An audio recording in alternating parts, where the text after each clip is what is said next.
Is it? Yeah.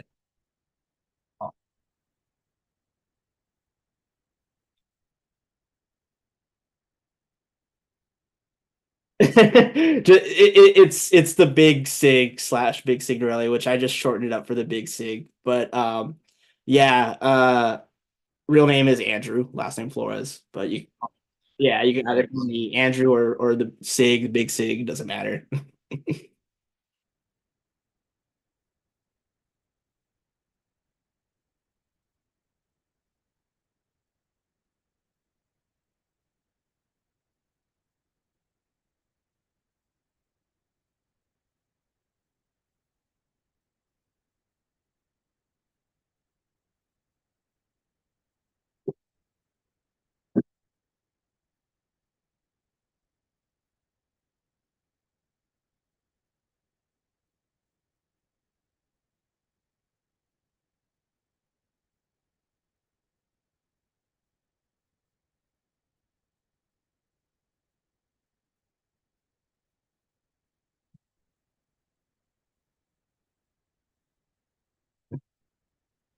Yeah.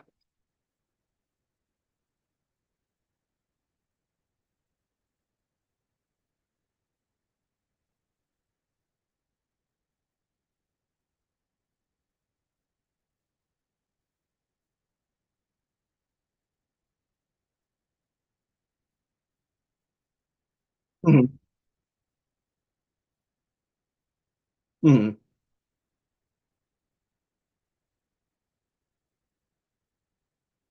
Mhm.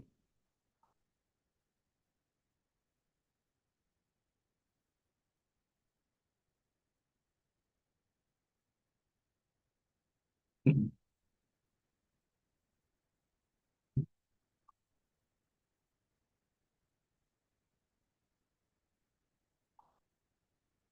Yeah, no, definitely. Yeah. And I wouldn't say as far as the theological side that that is like something that is like my bread and butter, or I could just spew off the dome like psychoanalysis. So I'd say theologically I'm still new, but you'll see that there's a lot of philosophy in, theology. Theology and philosophy shouldn't be separate. But yeah, we'll definitely go and see how what theology is, why Catholicism, and the sort of niche relationship between it and uh, psychoanalysis and Marxism. Especially like when we get into liberation theology too. Yeah, but I like it. Yeah, I just wanted to say I like what you said about like the same interest because it's like we were both theorists or we were interested in philosophy, but we also have backgrounds in fitness and athletics. So it's definitely cool to have that different dynamic that you don't get too often.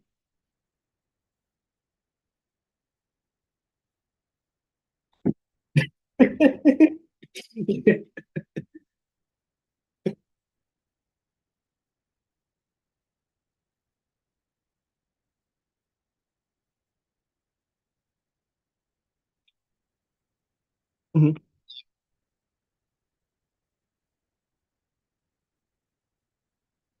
mhm. Yeah, so the term therapism isn't my term. I got it from Dave, and Dave got it from a normie author. I think she's a normie. I forget her name, but I know that the name of the text is called One Nation Under Therapy. Um, and her use of the term therapism, I diverge from. I just take it from Dave because what really this topic came about, just to give you the sort of background of not only this topic but this essay, was from you mentioned Young Zizekians, one of our second installment with myself, Dave of Theory Underground, Michael Downs of The Dangerous Maybe, who's also done a lot of work on Theory Underground, and my other my colleague Nick Castellucci, Free Beer Tomorrow, who is part of the Vanishing Meteors channel, where we go over the seminars of Lacan. If any of y'all are familiar, the Stuts documentary was a documentary on Netflix, and I go over it in this essay too. It's about Jonah Hill's journey into therapy and pretty much a sort of documentary of his therapist's life, his history, and what he does and how therapies helped him. So it kind of gave us the sort of middle ground to be able to show what he does and how this would differ from psychoanalysis and what psychoanalysis would critique with a lot of the techniques that Phil Stuts, Jonah Hill's therapist and psychiatrist, does in the text. But in regards what therapism is a term that I use that is an ism. It's an ideology which is rooted in the therapeutic practices of the psychology, whether it's behaviorism, like CBT, DBT, psychodynamic, ego psychology, with the aim of actualizing one's authenticity, wholeness, and individuality. So, what makes it ideological rather than scientific is that it aims and presupposes that we are whole and happy, and only certain circumstances make us kind of fractured, injured, mentally ill, and it pretty much aims at making us whole again. And why it's ideological is because a lot of these presuppositions or practices sort of obfuscate real material social conditions from a Marxist lens. We would analyze as having alienating factors in, you could say, one's psyche or one's life, which aren't, let's say, curable by therapy alone. In fact, therapy actually acts as an ideological mechanism to keep from, class struggle realizing itself, in So class conflicts. so what makes it therapism then for you and for whoever this lady was, is the fact that uh, it's kind of a symptom of capitalism, and then it only addresses the individual by itself without taking. Yeah, well, I don't think she was addressing capitalism much as she was just like addressing like the culture of today. Just everybody's atomized, and it kind of like you, it's ruining values, the family values or stuff like that. Where I'm taking it from a different lens, and I'm applying therapism, and this is where, of course, I'm going to just lay down the groundwork, and we'll get into the psychoanalytic aspect.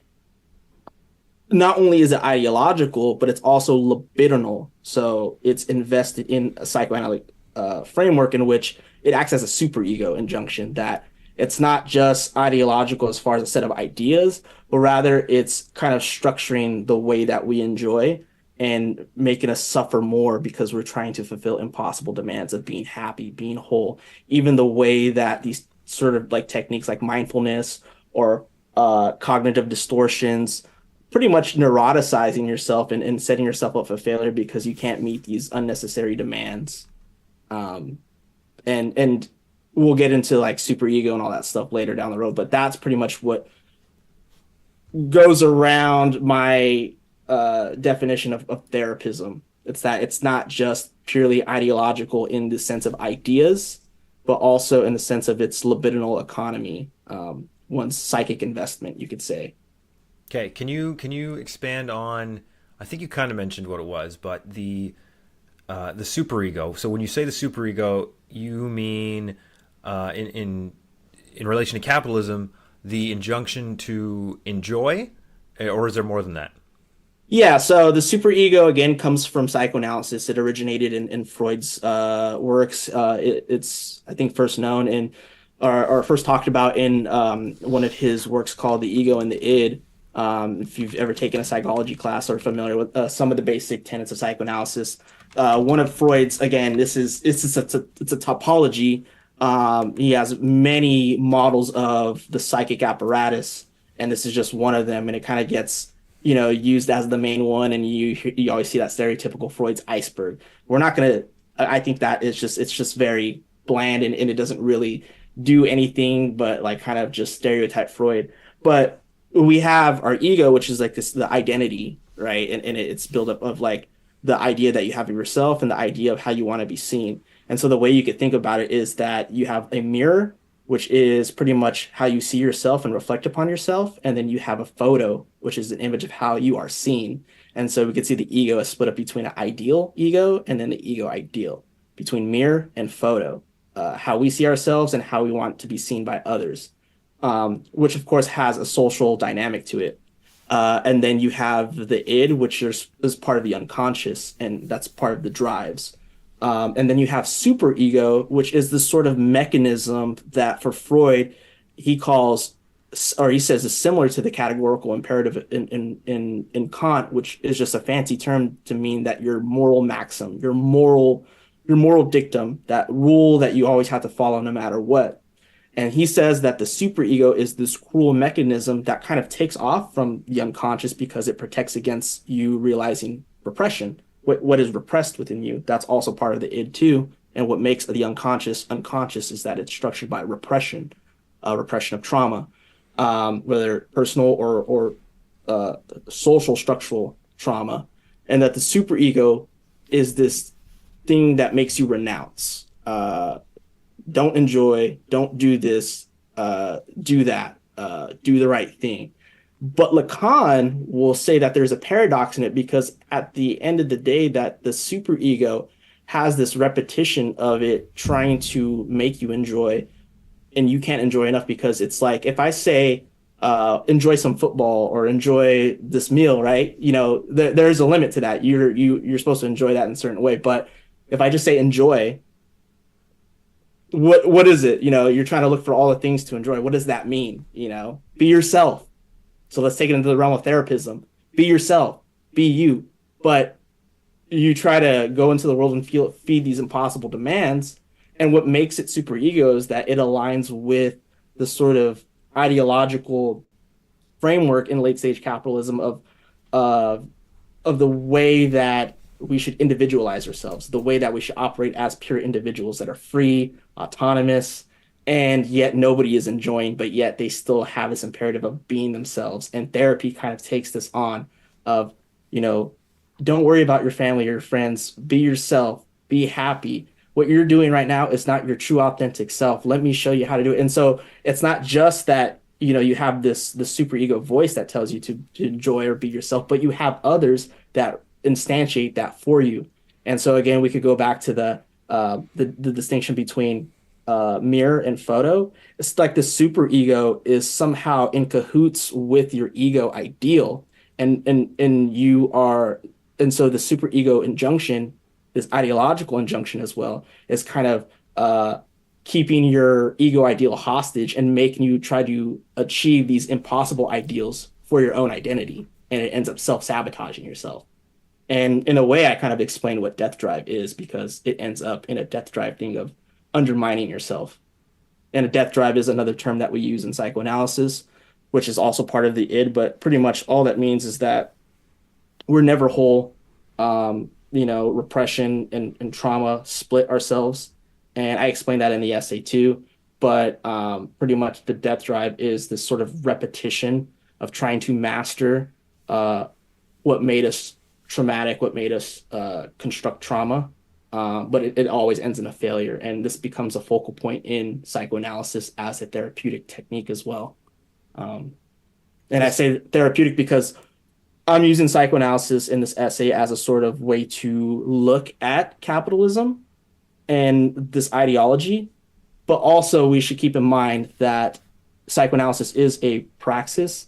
It has therapeutic effects, but I don't want to reduce it down to therapism, right? I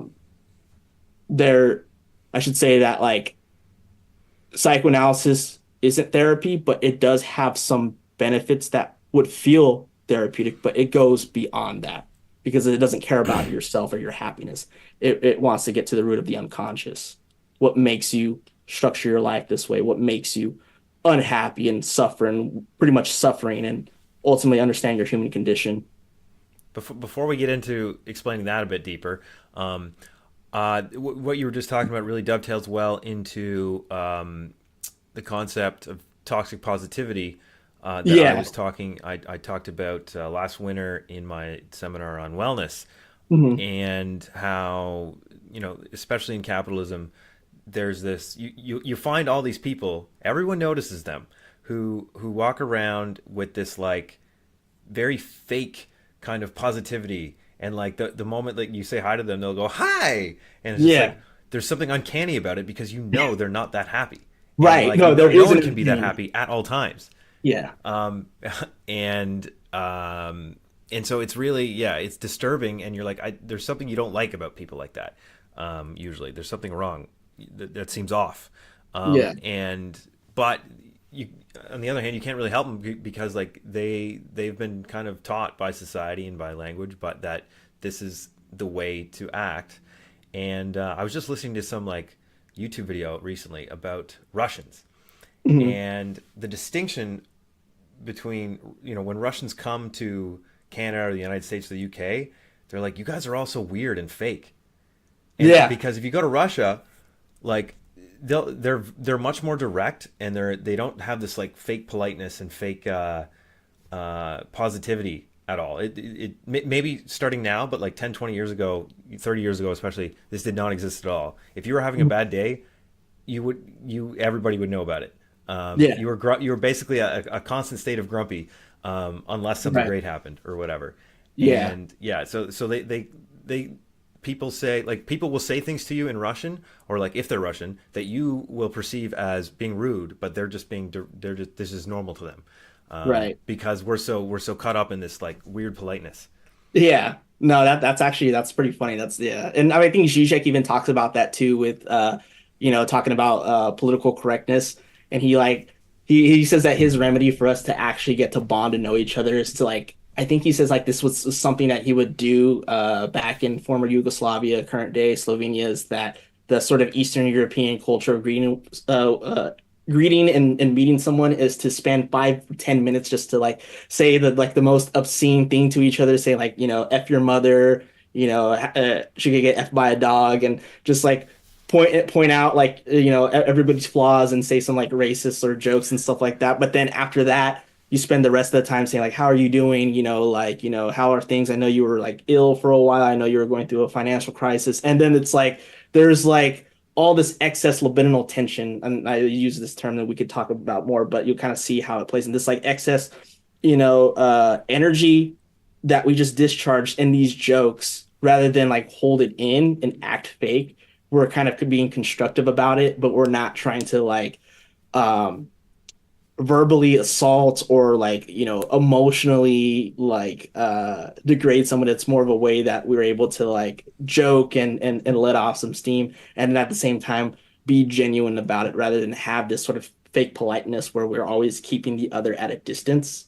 Right. Yeah. um And to me, therapism, especially in the form you see in most popular culture, and all over like Instagram and stuff, all these like motivational quotes and advice, lifestyle advice, like even hustle culture. It's all like predicated on teaching you how to be this fake positive person at right. all times. And even in when you like let's like look at like examples of therapism in the sort of clinical sense, when we see modalities like CBT, DBT, or other forms of modern therapy, you'll see like the therapist has a sort of fake happiness, a sort of fake nurturing, has to be composed.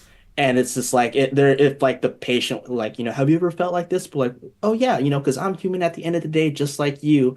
And I have my own ups and downs, but it's doing these techniques that have helped me out. And I'm kind of talking out of my ass a bit, but like the point is that it's a general kind of way to like see that it does happen. You'll see that there is this sort of distance between uh one talking about their own suffering and that person with this therapist, and they have this fake toxic positivity, but also this distance that keeps them from engaging in one's suffering. Especially like there's a sense of censorship as well. You can't genuinely express, your your your suffering in a way. There's a way in which you have to say it properly. Like you can't like just say like, fucking hate my wife or something like that. And just because one of the things that I think psychoanalysis does in contrast to, these therapy models is that of this rule. Say whatever is on your mind, and this is where free association comes in, because then you get into the unconscious rather than just to say stuff and be prescribed advice or you know Socratic questioning. Oh, why do you say this and that? That's black and white thinking, or you're you're doing what's called fortune telling, where you're trying to predict, your day, and it's already going to go bad. You're always thinking about the worst. Why don't you question that thought and see that it comes from some type of emotional factor? And they always have it in this triangulation of like thought, emotion, behavior. A certain behavior or external stimuli that it's in the environment that affects your behavior is going to affect your thought and emotions. And so it's like you have to like fix one of those things in the triangle. And it's usually they'll all call it stinking thinking or black and white thinking, but it's all cognitive distortions. And I even talk about it in the essay too of like what kind of makes it a problem is that like we may not all be philosophers, but we have some sort of general sentiment of philosophy in the sense of a sense of justice, a sense of goodness, right or wrong, or like a sense of love, all these things that are more complexified in philosophy and sense of truth. But when you bring that into the therapeutic framework of therapism, um, and thinking about it now, I wouldn't say that my this portion is just sort of a critique of ideology, but also in the way that like, philosophy, maybe it could be a continental philosophy, critique of it as well. When I'm talking about justice, truth, virtue, love, is that they will see this as like, oh, that's just your own perspective. You should always think in somebody else's, shoes of like what they think is true because you got to think about multiple perspectives. What you think is just maybe unjust to somebody else. You may think that that's love, but that's love bombing. You can't just express your Mm. romantic feelings to somebody like that because you're not understanding their trauma, their triggers. And so your sense of writing poems or something like that, or expressing the way you feel can be harmful to somebody. Uh, there's no such thing as purely right or purely wrong because that's black and white thinking. There's so many terms, like the list goes on with what they call cognitive distortions, but they have like a whole list that you're supposed to memorize and practice. And the funny thing is that like you don't just work through these, but you have a workbook. And so you have to write down, like, think of an example where you used black and white thinking. Think of an example of when you used generalization. Like, you always do this, you always do that. You're the type of person to do this. Now, So now, now, are we saying that this stuff is total BS and there's no use to it, or is it can be useful but it just doesn't go far enough? I would say it can be useful because here's the thing, it's like I don't want my essay to feel like it's just a bash on therapy. What I'm saying is that there is a sort of ideological way that it obfuscates like real struggles and stuff like that. So in some sense, somebody who's literally just has no ability to communicate with people and like literally kind of uh destroys all their friendships and relationships. Maybe they can learn something just because like it allows them to realize like really think like, oh, I could be, I could be more emotionally invested than I was before. But the problem is that I'm not looking at this like, oh, this one person. I'm looking how it operates as a sort of way that it just individualizes us. I think Ashley Frawley uses this term mental hygiene, right? And so it's just like this insistence on mentally cleansing yourself. And you can think of it on like existentialist terms of just like not being able to be, understand the human condition, but just have to, categorize yourself and put yourself in these categorized boxes that do nothing but fit the sort of toxic positivity picture, which is the perfect capitalist subject that's always trying hard, that's always investing in themselves, that's always doing them. Mark M writes, any articulation of suffering in the culture of toxic positivity is always articulated at the level of negating it. Yeah, yeah. Is that in the group chat, in the live chat? Yeah. Yeah, I think that's actually Morgan, that's Mark Murphy, my mentor and my spiritual director.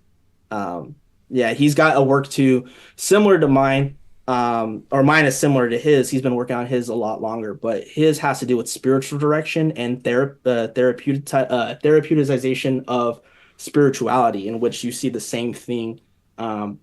And he's also Lacanian too, so he applies how we could rethink Christian spirituality, spiritual direction with a spiritual mentor, and the problems of the therapy of experientialism, of actualizing yourself, and how things like Jung, Carl Rogers, and all these other types of people kind of influence this modality, not just in therapy, but also in one sense of spirituality, that you got to be your best version, that you got to be whole. And it's always focused on this, like, I have to experience this. If I don't experience this, then I'm not happy. If I don't feel, like, nature talk to me or whatever, like when I go out into nature and I just feel bliss, then I'm not happy. I'm not doing it right. I'm not getting it down right. It's the sort of super ego of do better, do better, do better. Get it right, get it right, get it right. Yeah, exactly. As Michael Downs says, get it right, get it right. Before we move on to the fun stuff where we talk about Peterson and Gabor Mate, Mhm. I just want to. Have you seen The Century of the Self by Adam Curtis? No, I haven't. I heard that's a really good documentary. So yeah, I mean the main thrust there is, and how I think it ties into this is that, you know, in the 20th century, psychoanalysis was used by actually Freud's family members to turn it into an ideological weapon of capitalism. And Right, yeah, and like it was Edward Bernays, right, is his cut was like his nephew or something. yep, and Anna Uh Freud as well. yeah.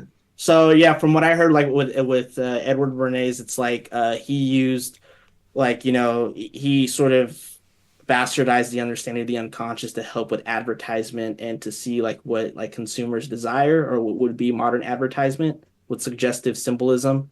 And then I could be wrong about that, but that's from what I know. Yeah, I mean the whole idea was to help marketers Mhm. to understand their customers by digging into their unconscious thoughts instead of appealing to them rationally. And then this evolved into the realm of politics as well, where where politics stopped happening and people stopped appealing to their reason, and basically they used the tools of psychoanalysis to try to control society, control people's thoughts without having to, you know, use the policeman, Mhm. use the army, right? Like instead of directly forcibly controlling the people, you helped kind of guide them using their desires and drives. Yeah. Yeah, and I think that's like an interesting way to look at it from that documentary, but like it almost like kind of gives it the sense that like there's some sort of like ulterior motive that psychoanalysis could have or something like that. And Yes. I don't think that's necessarily the case. I think just like there is more like I guess maybe to it, and maybe I could like uh write an essay on that or something. But I think for the most part, what I think Edward Bernays was doing, because you've also mentioned Anna Freud, is just the sort of bastardization of it, than really to apply it. And I think it all comes down to um, what even Anna Freud was doing with ego psychology, because she's the founder of ego psychology, which is a variation of psychoanalysis, where rather than talk about the unconscious or make the unconscious the sort of objective of psychoanalysis, it's to reorient the ego and make the defenses stronger, and make it more adaptive to not only the defenses that it acquires, but also the sort of external world. And this becomes popularized and institutionalized as far as like the first form of therapism, because I separate ego psychology from behaviorism or other forms of therapism, because ego psychology is a school of psychoanalysis, a bastardized one, but nevertheless, it's still psychoanalysis. But what I say in the essay is that we could see modern therapy and therapism as a sort of inversion of Yes. ego psychology, because the problem with and this is another thing I forgot to mention, but it's good that we're on this now, is that there is no sense of or concept of the ego in any of these modalities, but it comes back in a distorted form of self-actualization, authenticity, uh, self-help, um, self-cultivation, you name it. This notion of the self, which isn't a theoretical concept, but it is a sort of like, mystification, a presupposition. And it's a presupposition and a concept in ego psychology, because the ego is looked at. And so the ego is measured by its affects, or its emotional moods, um, which some can be unconscious, but it's not the unconscious proper of Freud and Lacan. But why Lacan becomes important is because Lacan spends like all three of the early seminars critiquing ego psychology, critiquing object relations, and other forms of Freudian revisionism that you see going on in his time. I'm glad you picked up on that because that's where I was going. Where you were saying like Anna Freud kind of helps develop this ego psychology dynamic or framework, and now instead of that we've rejected that now, and now it's all about this finding the true self, and it's like good it's bad cop good cop, but Yeah, they both end up being reifying capitalism, and both end up being the ideology of the time of the age. yeah, yeah. And it's funny with that Edward Bernays thing because like I think he wrote like a letter to Freud saying like, look at what like they've done to your technique or your theories. They like bastardized it, and like he kind of like wrote back with something like saying like he doesn't care about like what's happening in America, pretty much. Like let them do whatever they want. I'm doing my thing. But it's just like it's funny that he wrote him that letter when like he's supposed to be responsible for like training these like capitalist marketing companies to like appeal to the consumer or the everyday individual to see what they want and what makes them happy. um and again, it's like even though it seems like the like it's using psychoanalysis as an ideological weapon, really it's not psychoanalysis because it aims at what's going to make them happy. Psychoanalysis was never looking at what makes you happy. It sees why you suffer, but it doesn't promise happiness. And so we could get into that way later. But if anything, what Freud says is that it takes you from suffering and undermining yourself to ordinary, everyday unhappiness. All Like right, there's let's nothing wrong jump with being in. unhappy, Oh, but as long as it doesn't undermine yourself. yeah, right. Yeah, that's right. Um, let's jump into. So, yeah, the three people you chose to focus on in your essay were Phil Stutz, who you briefly talked about, Jordan Peterson, and Gabor Mate, I think with good reason. Let's Stutz, let's kind of Yeah. skip Stutz a little bit. Well, I Um, could I could really give a because I didn't really talk much of why I put a critique in. So like we could literally go in order, sure. and I'll make Stutz a bit brief because I definitely want to touch more onto like everybody likes to dunk on Peterson, but really everybody for some reason on the left too they love Mate. I mean Mate is very approachable. He's very personable. He's very soft spoken, and one of the things that I do like about Mate is that he references a lot of the updated. Psychological research and studies and stuff. And so I do give him that. Whereas like someone like a Stutz is just a normie, it's apolitical, and then you have Peter who's always got a sort of agenda, who's always using rhetoric It's and anti-political almost for Peterson. yeah, yeah.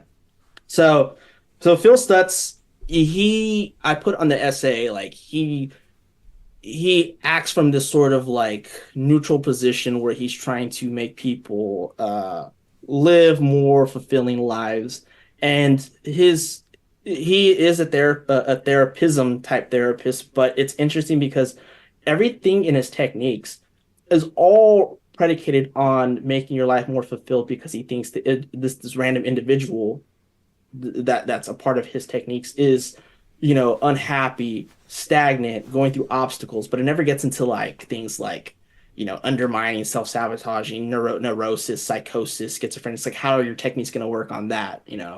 And so I just find it kind of odd too. But what these techniques involve are visualizations. You want to do like they're pretty much like a sort of mindfulness exercise. If you're unhappy, visualize yourself, think about these thoughts that you have, and this is what's called the shadow, right? And he doesn't say it in the Jungian sense, but he says that the shadow is like this sort of image of all the negative aspects in yourself, and like every time you're feeling down, you want to look at that shadow image and see what that is. And then he'll go on to a list of like other stuff, but he believes ultimately that um we won't be fully happy, but we could strive to like make ourselves authentic. We can strive to make our life more enjoyable with the help of these tools. And that's the main thing is he calls them tools. Like I have tools that'll fix your life. And in the documentary, he's like, sit down, shut up, and let me fix you. Right. And so he's already going with the presupposition that his techniques are fully objective and that they work for everyone. Whereas a psychoanalyst, the only thing that they're doing is with transference, the projection of the unconscious, um, is to analyze and interpret what happens at the level of speech, where symptoms manifest in speech. But nonetheless, we kind of went over Stuts a bit. The main thing is that I see him as ideological because he doesn't think he's ideological, but nonetheless, he is because he thinks that these tools are going to fix you, make you right, and that they're objective. Um, Peterson is someone who is in my essay. I characterize as like someone in the realm of self help, and yet he's supposed to be a glorified Jungian, which many Jungians actually don't take him seriously. They don't want to associate with him. But nevertheless, he's always talking about individuation, transformation. But rather than use like Jungian analysis, besides talk about Jungian analysis in Pinocchio, in his Maps of Meaning book, he's using these 12 rules, and then now he's got the 12 more rules for life. So he's got 24 rules to help you be, an individual. Um, and again, he's one that's different because he doesn't believe in happiness, because he uses that Dostoevsky thing about like, we'll all undermine ourselves, or like look at the USSR, look at communism. They promise equality and happiness, but look at like where it led to. But he ultimately wants to regulate you and give you values to make yourself a man, or make yourself stand upright, whatever the case is, that he's got things that'll fix you. And it obfuscates a lot of stuff. And again, and what's interesting about Stutz and Peterson, if you really think about it, is that it's just always of you're not happy, or you're a degenerate, so you need rules or tools. Where someone like Mate, as appealing as he is, he's actually closer to the money because he talks a lot about suffering, or trauma. But then we could get into why I think he lets God out the front door to bring him back into the back door with his ideology, because he, rather than looking at a more materialist analysis of the genesis of trauma from a social aspect, or from a more systemic aspect, he puts it in a sort of cultural aspect, saying that we have a toxic culture, that we live in an indifferent culture that doesn't appreciate, our inherent authenticity, in our striving for nurturing and growth. And so let's look at like how we see, Dave would say that like, oh yeah, it seems like Peterson is like the bad cop, and Mate's like the good cop. Uh, Peterson would say that people need to grow up with rough and tumble play so that they don't become agreeable betas, pretty much. Whereas Mate says that we need recognition, love, belonging, and nurturing, and to be acknowledged for our growth and authenticity. He kind of like, uh, Mom you and know, dad. yeah, he kind of like puts the baby on a pedestal too much, saying that like the child has this creativity and a natural authenticity. Monte comes from a field of psychology and therapy called attachment theory, in which at an early age we're attached to our sort of role models, our parents, and that when we detach from them and biologically grow, that also helps with psychological development, because we learn to transition, attach on different things that help with our individuation. And if there's a traumatic thing in the process, we try to substitute, and defend against that trauma with an object that we attach on, that mimics that sort of soothing and warmth feeling. And so this is where Mate will say that addiction is a way to satisfy the trauma of not belonging, the trauma that we experience from um, terrible parents. And so addiction in many forms, not just drug or alcohol, but like gambling addiction, porn addiction, shopping addiction, are all forms of coping with trauma and learning to master trauma. So it's like it almost sounds like he's getting close to psychoanalysis, but he sort of fetishizes the trauma as something that happens from an experience or something in your past, and that you need to learn how to regulate that by learning to be vulnerable or to become creative and authentic and find ways to belong because he thinks that we need to belong. And so, where he becomes less scientific is in this presupposition of individuation, or you'll say authenticity, being an individual and nurturing yourself for authenticity, happiness.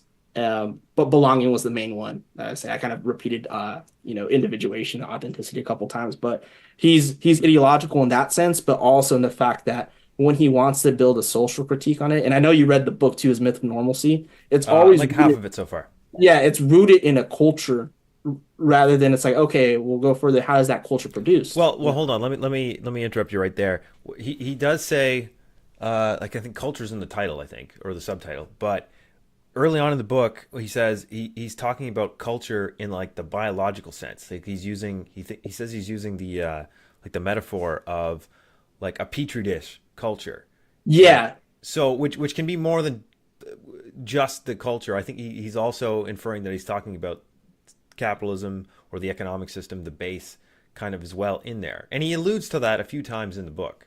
he does, but ultimately his prescription rests on the fact that therapy and therapy type models are going to help with that. Yeah, true. Yeah, Well, he does say that, but he also says he does say that the culture needs to change. Like the yeah, petri dish that you're yeah, living in needs also to be better in order for us to have less traumatized, less people with right. attachment issues.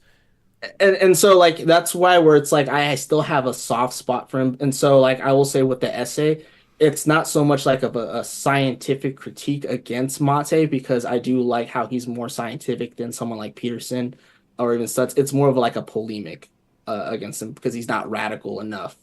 Uh, Mm. and it's more of like looking at the distinction between how he uses trauma and where not only is he aligned with attachment theory, but also trauma discourse. And I think the problem of trauma discourse has kind of mystified what trauma is. And so we kind of use it as like sort of word vomit. And so when I talk about trauma, I distinguish it with the psychoanalytic origins, which comes from Freud. And so early Freud thought that trauma almost originated from an experience, and it was a sort of trauma aligned with the sort of sexual development of a child. And he realized that a lot of his patients were sexually abused at an early age. And so his original theory, which he let go of in a letter that he would a letter from one of his colleagues named Fleece. I forget. I think it's Wilhelm Fleece or something like that, but one of his scientific colleagues. And pretty much the theory of seduction is this theory in which trauma and the encounter in one's development of sexuality happens at an early age when they encounter this adult or individual, this other. And he's like, yeah, that's not going to work. That's very controversial. What the hell are you talking about? So then he gets rid of it. But then I talk about the essay. I give an analysis of where his trauma and sense of memory disturbances in neurosis and hysteria go from a sort of chronology of a time in one's history and their past, whether it's as a child or as an adolescent or somewhere like in between adolescent and adulthood, to one, and this is where we're gonna get a little bit more brainiac, topological, meaning it's more of a structure. And so one of the famous cases, one of his failed cases, which is really cool how humble he was that he would promote his failed cases rather than his successful ones to see about it's not what we should do in psychoanalysis, it's what we shouldn't do. And so I forget the dude's real name, a Russian guy, but the pseudonym is Wolfman, is one of his patients for infantile neurosis. And so Wolfman has this dream in which he wakes up and he walks up to like the window by his bed and opens it and he sees like at a distance a pack of wolves that are staring at him, and it's very frightening and almost uncanny. and he free associates about it in analysis, and somehow that ties in with a lot of stuff that he was dealing with in his fantasy life, but also trying to tie it in with his early childhood life. And somehow that this bringing up of this dream was very frightening and brought about an association with the time in which he walked in on his parents having sex. And so the question is, okay, how is walking in on your parents having sex traumatic? Well, that's the thing. It has nothing to do with about that event. It's the way that recounting the event constructed the trauma and made the trauma not an event, but rather the framework of our consciousness. Our consciousness is structured as trauma. And so this is where I'll explain this a little bit more. We're used to understanding things not only in science, but philosophy as cause and effect. A goes to B and goes to C from a past, present to future, right? In this sort of one trajectory line. The interesting about psychoanalysis and in this moment, in this case study, is where Freud, and in an earlier essay called Screen Memory, constructs an idea called retroactivity, which is in German, Neutralkeit. And so what that means is that not only are we living presently going forward, but the way that our psyche operates is moving backwards. And so trauma didn't just happen in the past. Rather, it's presently trying to reformulate the past. And so it reformulates itself, and so does memory on that. And yet certain disturbances come about and certain trauma, which we don't know what trauma is until we speak about it. So that's the interesting thing that kind of makes psychoanalysis different, but also very sort of skeptical about, because it doesn't seem to the general public scientific. We're used to the sort of empirical data, what we could grasp, what makes sense commonsensically. And he's trying to say, like, no, this is actually radical, because what we think about ourselves and what we think about trauma is in the way that our memory doesn't emerge from a past event. It's rather something that is constantly reconstructing time, reconstructing the past, always going back. And so it just so happened that the trauma was trying to link to a memory construction, and it was just that point that's like, okay, this is how trauma is constructing right now. So when I have these various memories that I end up rethinking from like grade 3, that Mm-hmm. the time I had our first I think, what was it, presentation or something in front of class, or speech in grade 3, where I had to memorize it and tell to the class about some random topic, and I blanked totally and felt embarrassed, and Mm-hmm. and that I still replay that memory to this day, kind of thing. Yeah. That's my mind trying to redo that, or It's trying to replay it and think and replay it in different angles. So it's never this sort of pure immediate memory. It's always a reconstructed fantasy. And so that's also the thing too, because I kind of was just going off a lot, and I'm failing better at explaining psychoanalysis to the general public, or just like to people that are interested but don't know about it. But not only do we have this retroactive construction of memory, which is causal. That's the main thing, is when I was trying to talk about this sort of ABC time, I'm also thinking about causality. A necessarily equals or causes B, B causes C. But actually, no, when we get to C, C was actually the one that caused A. That's the sort of retroactive time. So the effect is the cause. That's what Freud is getting at, because transference is an effect, and transference is the unconscious speaking out in this free associated practice.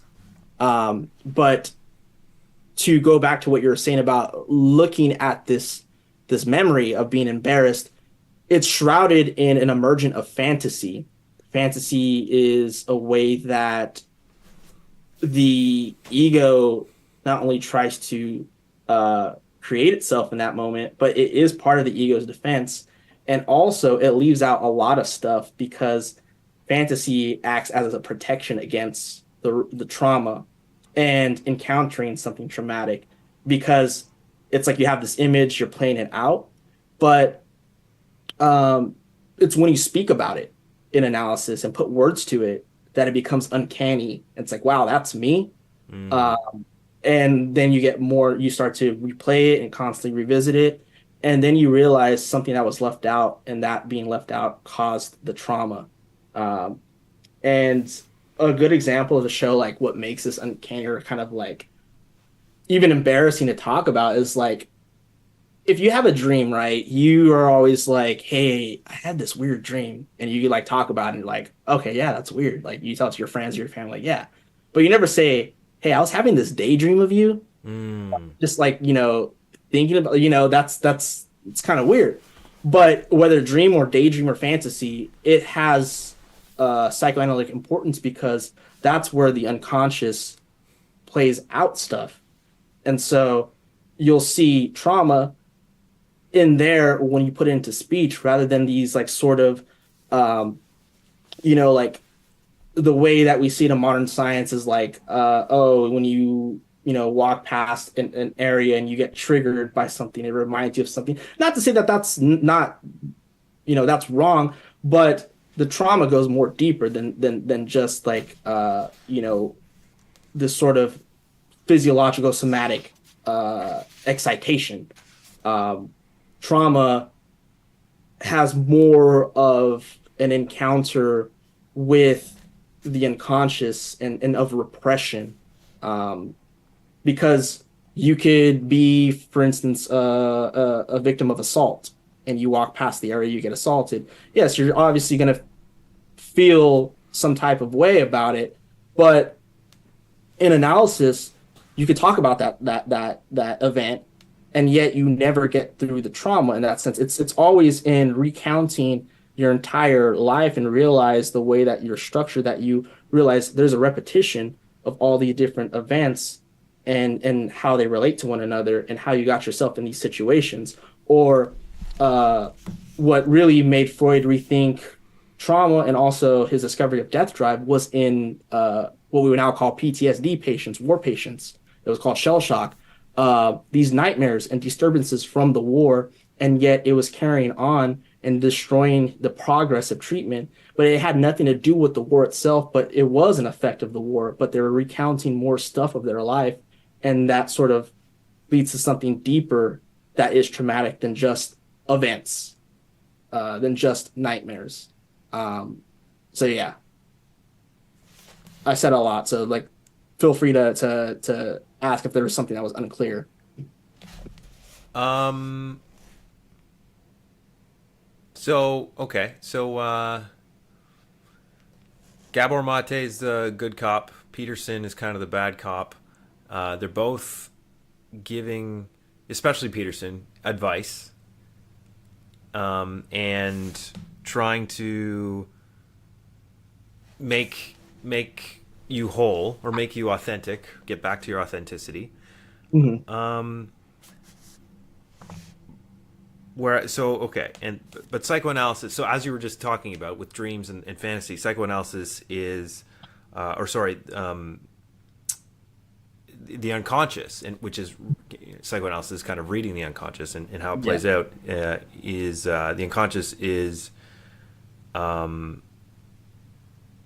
sorry language is is the Yeah, and I'm glad you said it because I've only touched on Freud and Lacan as a part of the thing, but I think now since we got over here, we could talk about that.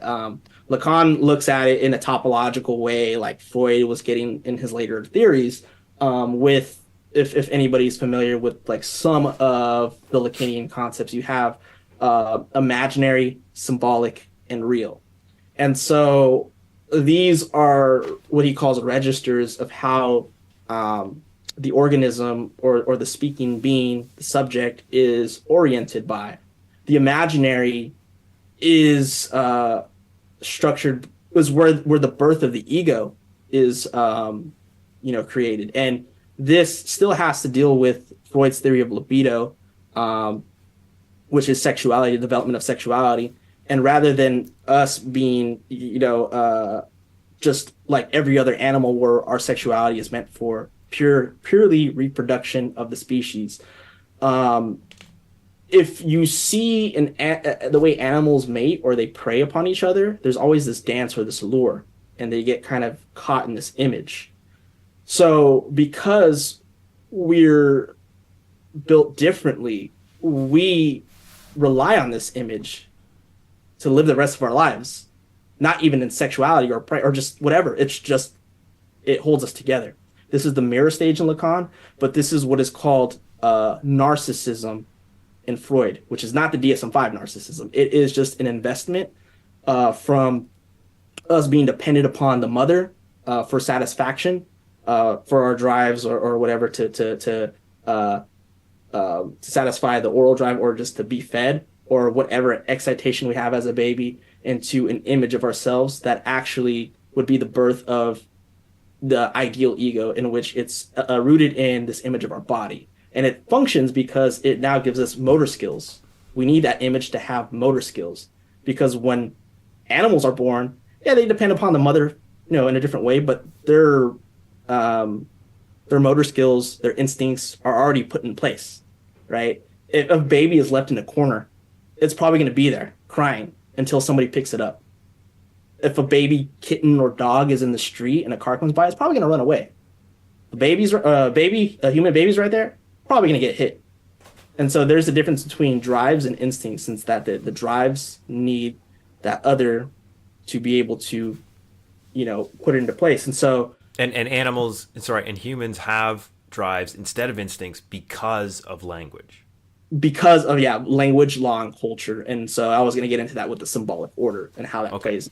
We're always already born into symbolic order, but it's never internalized until we have that sort of imaginary structuration in which we get into how this plays in is that this is Lacan's way of understanding Oedipus complex in a new way. That we're thrown into a culture that is structured by a law, and the law is assimilated through language, and other types of institutions and organizations. The family is an institution, and the family is the institution that psychoanalysis looks at because it shows how the law is instituted into a subject, but also how it fails. And this narcissism is like a necessary failure because like it is a wound. It is, again, when I talked about trauma, it's a sort of defense against the trauma of just drives itself. And then we get into the baby assimilating language, and language is not just words and how I speak, but it's the unconscious.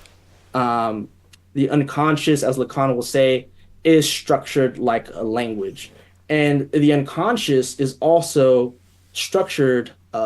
Your screen went blank. I'm still here. It's it overheats after Okay. like an hour or so. The unconscious gives birth via when the trauma is instituted, and this is repression. And so here's also something, it's a lot, but here's something we have to keep in mind. Repression, because I said it a bunch, but I never defined it.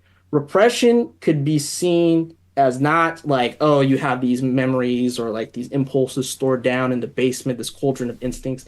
Repression is actually something of a metaphoric and metaphoric process in which, it's a little brainiac, but like Kant structures language as like signifiers. And we can see signifiers as like sort of memory traces, not memory of like an actual experience, but like a sort of reconstructed memory. And so these are constantly supplementing different memories, and yet it's not a continuous chain. Rather, in the gaps, that's where repression is. It's the sort of lack of continuity, the lack of where meaning is.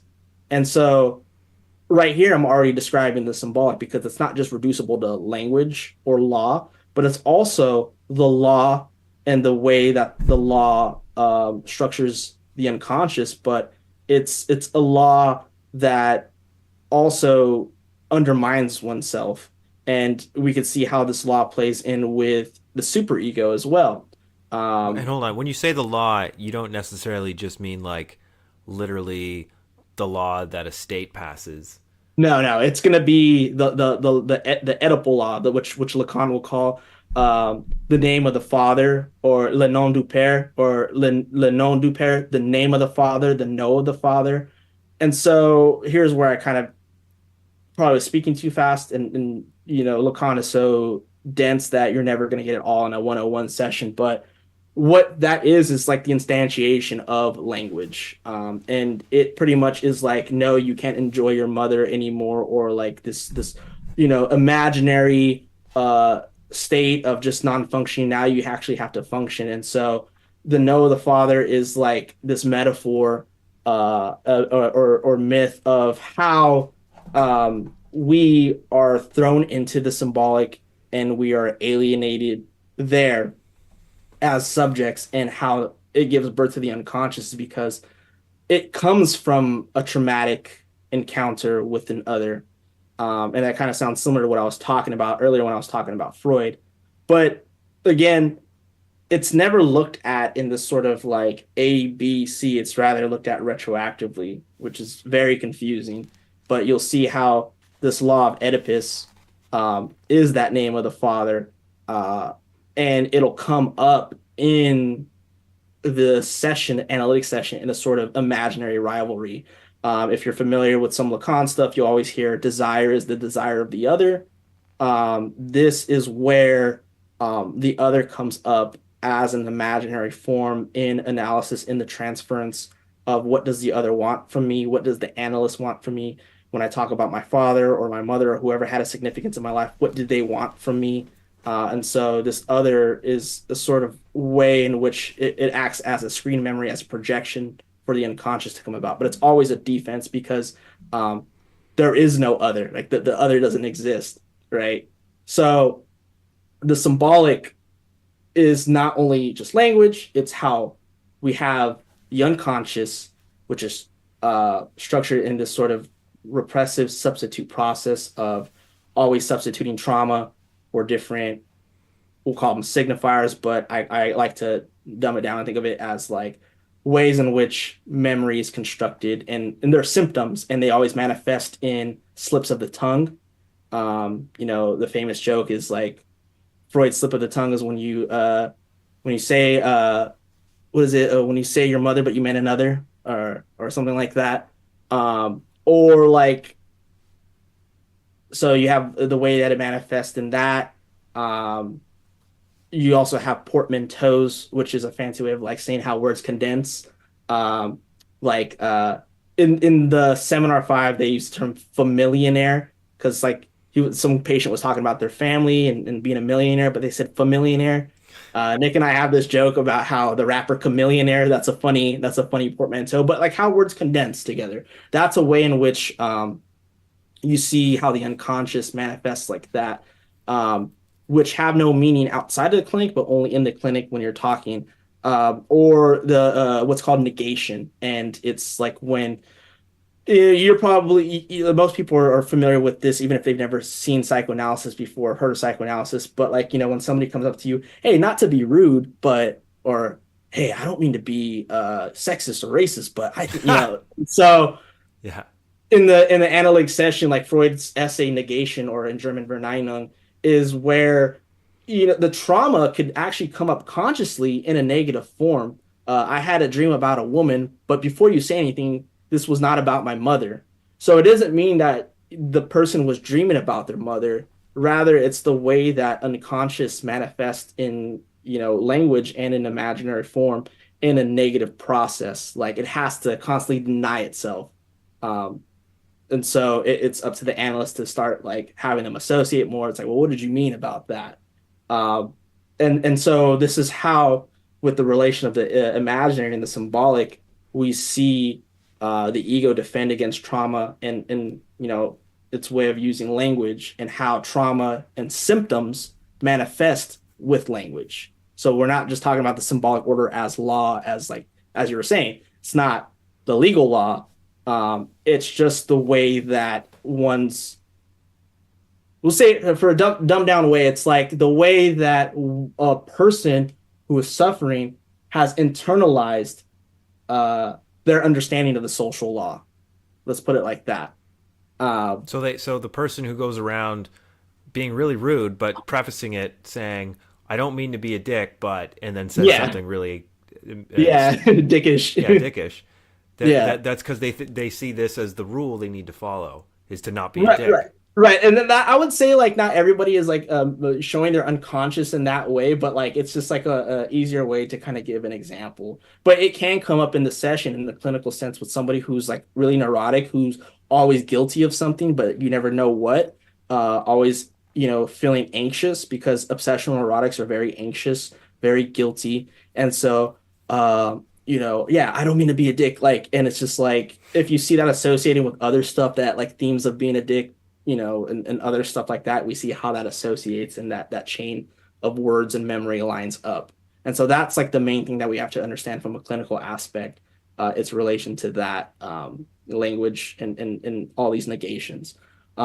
So I've pretty much described those two aspects of imaginary and symbolic. So I was talking about narcissism, but then like with the imaginary and the mirror stage, but the symbolic is how we get is where like once we're admitted into like the social law, like we've internalized it in a misrecognized form, and so with that we have repression that structures our psyche or our unconscious. But then it's like, well, why is that, or like what exactly is being repressed? And so what is so traumatic about that? And so this is the other aspect of Lacan's topology, the real. And so the real is always this kind of confusing topic. It's always seen as like this sort of um, transcendental reality. You'll hear terms like the real is that which resists symbolization. It's definitely something that's resisting language and it's resisting clinical treatment. It is this like encounter with the trauma, but it's always encountered in a sort of what you could say as a misrecognized form. Um, and for Lacan in his early seminars, Lacan will kind of say that the real is reality.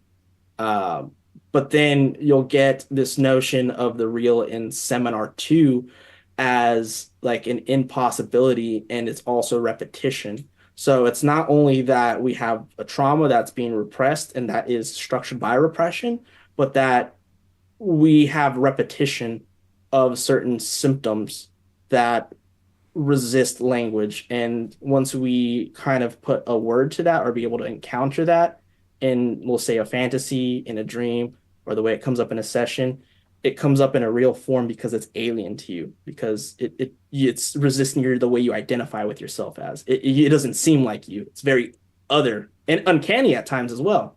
Sometimes the real could come up as uncanny, the way um,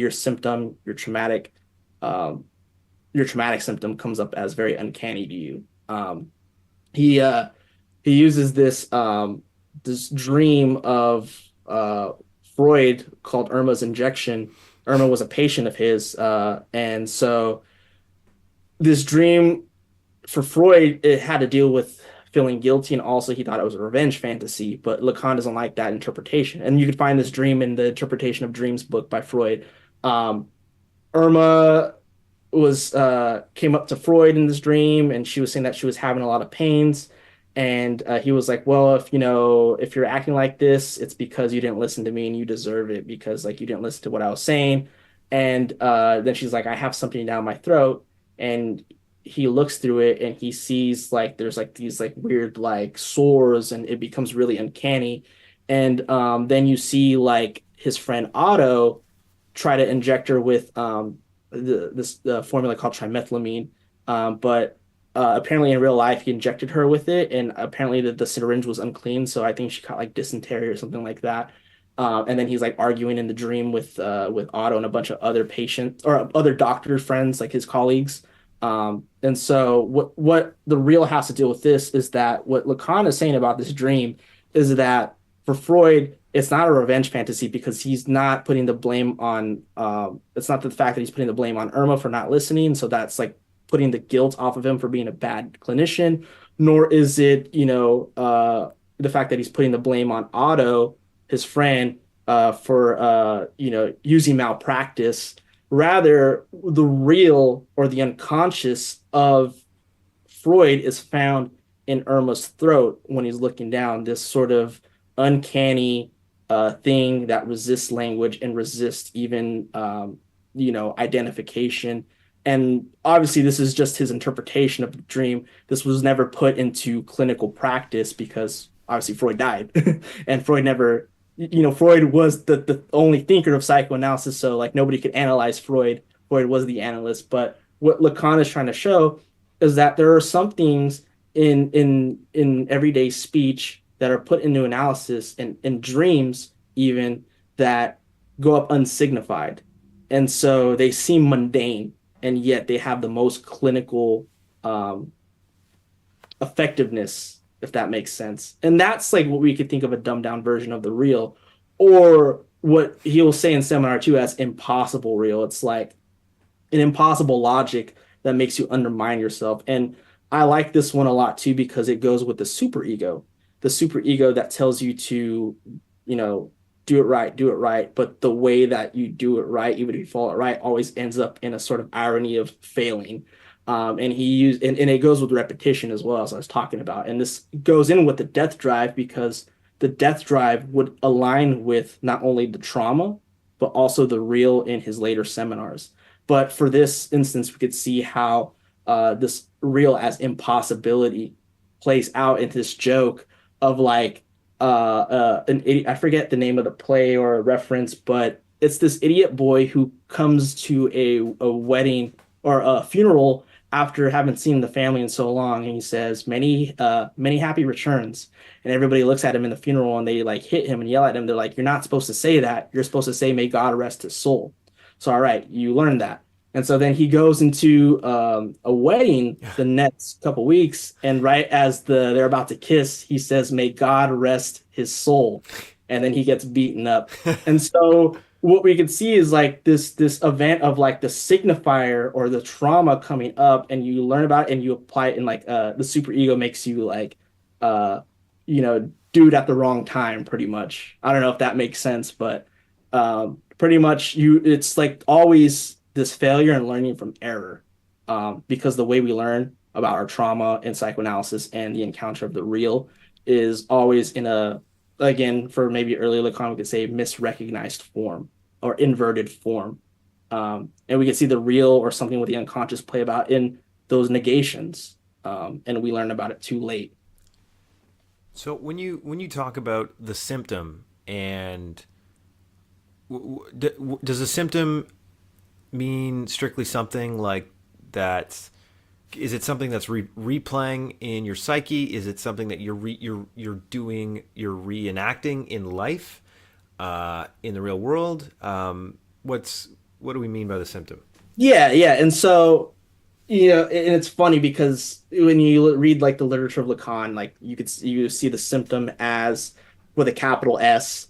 It is that of like the human condition, or it's that what relates to the subject of the unconscious, that has to deal with repression or whatever. But to kind of just keep it simple, I would say that everything that you kind of described it is kind of is about right. It's something that happens in everyday life, right? Something that causes us to undermine ourselves, but we don't know what this symptom is, or symptoms until they play about in analysis. And I want to distinguish it from the way symptomology or symptomology is used in like scientific psychology, or Medicine.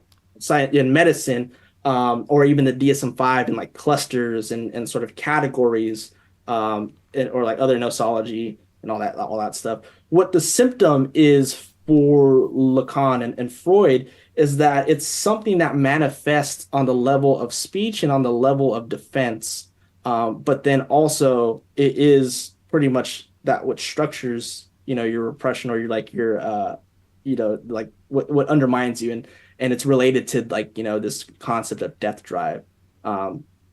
It's sort of like, I call it like a logic that like constantly makes you, no matter how bad you want to find happiness or be healthy, the way you go about it is always in like this pathway that leads to undermining yourself, self-sabotaging yourself, just to put it simply. But it's like symptom with a capital S because it's pretty much not only what's wrong with you, or what for psychoanalysis what you think is wrong with you, which is why you go, but also your cure because you're able to put a word to it or a language to it. And it manifests in speech, through those slips of the tongues, or if you're in a Lacanian psychoanalysis, which ultimately it's the same thing like with Freudian analysis, but we use fancy terms like signifier. So you say stuff in your analytic session, you have a dream or something that you free associate in your analytic session, and the way you use a certain term or this term that comes up and it repeats multiple times, that's a signifier.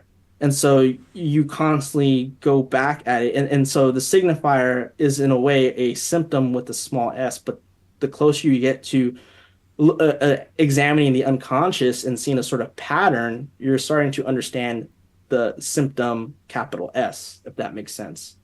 And And it has to so deal with like, understanding the right. symptom is kind of the goal. Well, it would be like putting names to it, and so I wouldn't say like understanding is the key. It's the fact that us as a patient, like, and I'm saying us, like if we were to situate ourselves as a patient, we would try to understand that. And ultimately, understanding is not what we're trying to do if you're the analyst, because the patient is the one that tries to understand. The analyst is just pointing out and interpreting.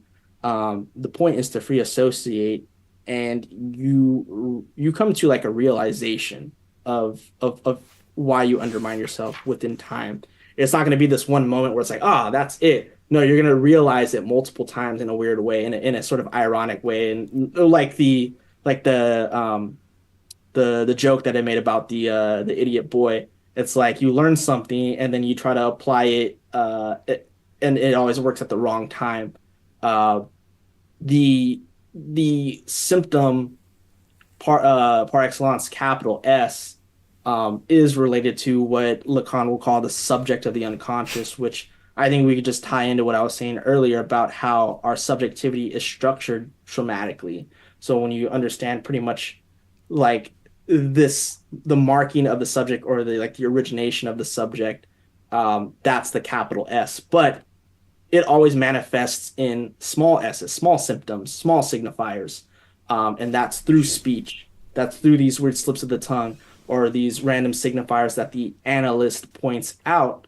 However, we try to, as if we're the patient, try to understand it. But the point is to not understand because our understanding is misunderstanding. It's always misrecognizing ourselves. We're always trying to master something. If you're an obsessional neurotic, you are trying to master your understanding of like why you're always undermining yourself, or why you always feel anxious, and in love relationships you always sabotage your relationships, or these weird fantasies you have, because it goes deeper than just like self-sabotaging. It could also go into the way that because with psychoanalysis, one of the main things that also makes it controversial is the theory of sexuality. So like your libidinal structure, which is also sexual, but it has nothing to do with intercourse. So I should say that like when we're talking about sexuality, it's the way that you pretty much your your libidinal structure, which is also your traumatic structure,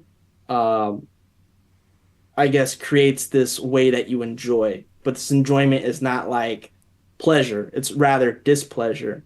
And when we talk about it in the more love and sexual intercourse way, in ways that sort of like um, make you self-sabotage or self-destructive, or even have like repetitions of weird like love dynamics to where um, you end up uh, doing certain patterns in your life. Like for instance, Bruce Fink in his Lacan on Love talks about how um, there's an obsessional neurotic for some reason always finds himself in a relationship where he is like this excluded third, and Ah, he ends up with like women that are already taken or married women, and somehow that relates to like the way his love is sort of, for lack of a better term, regressing and repeating an Oedipalized dynamic of a mother and father type thing, and him being the sort of outside thing, and sort of destroying himself. So that's not his death drive. Death drive or trauma is something which is a structure that repeats the same content. It's like this sort of like container that's trying to hold all these elements in there, and the elements would be uh, all these things, and it's an opening container, but the elements would be like triangulated love dynamics, constantly like getting fired at these high end jobs, like always moving, uh you structure yourself with all these friends and they're no good for you. Like these things would be small symptoms, but it's like, well, what is kind of quilting all that together? Mm. Uh, does that make sense? Yeah. Yeah, because you can even see how some of these things play out in, my life and people I know.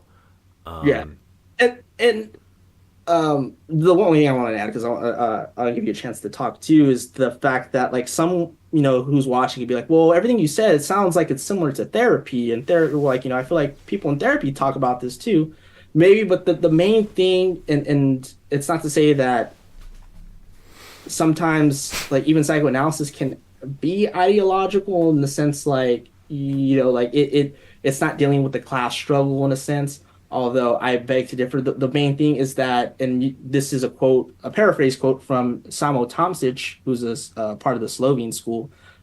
He's a Freudo-Marxist. He has this book called Capitals Unconscious, and he says that many both on the left as Marxists and anarchists and people who are capitalist subjects who adhere to a lot of the therapeutic models would criticize psychoanalysis, the sort of scientific psychologist who believes their framework is scientifically objective, correct, and also feeds the needs of the market. Would say that psychoanalysis is pseudoscientific, but also because it doesn't feed the needs of the market. The Marxist anarchists would say that it is petty bourgeois science. But I feel like with what he's saying in that is that the argument is that psychoanalysis appears to these two parties as different things, and therefore it's not worthy of being taken seriously. It's the fact that psychoanalysis cannot fit into any of these camps because it is in a sense in the heart of this antagonism that we're dealing with in capitalism, where uh, it's able to show the problems of the individual, but not root it to individual problems, but see how it's really this internalization of a bigger, broader base and superstructure model, and what we could see as it relates to the human being, with capitalism. You can see like how it affects that. And it definitely needs a sort of Marxist framework to keep it from being ideological in the sense that, it's apolitical, it's just purely individualistic. right, right. So to me, like what psychoanalysis offers to Marxists and revolutionaries is a window into the very thing that they're trying to create, which is a class for itself, class consciousness, Yeah. And and how and getting the masses to be aware of their position in society and their role in history, which right. we have seen before happen on various scales.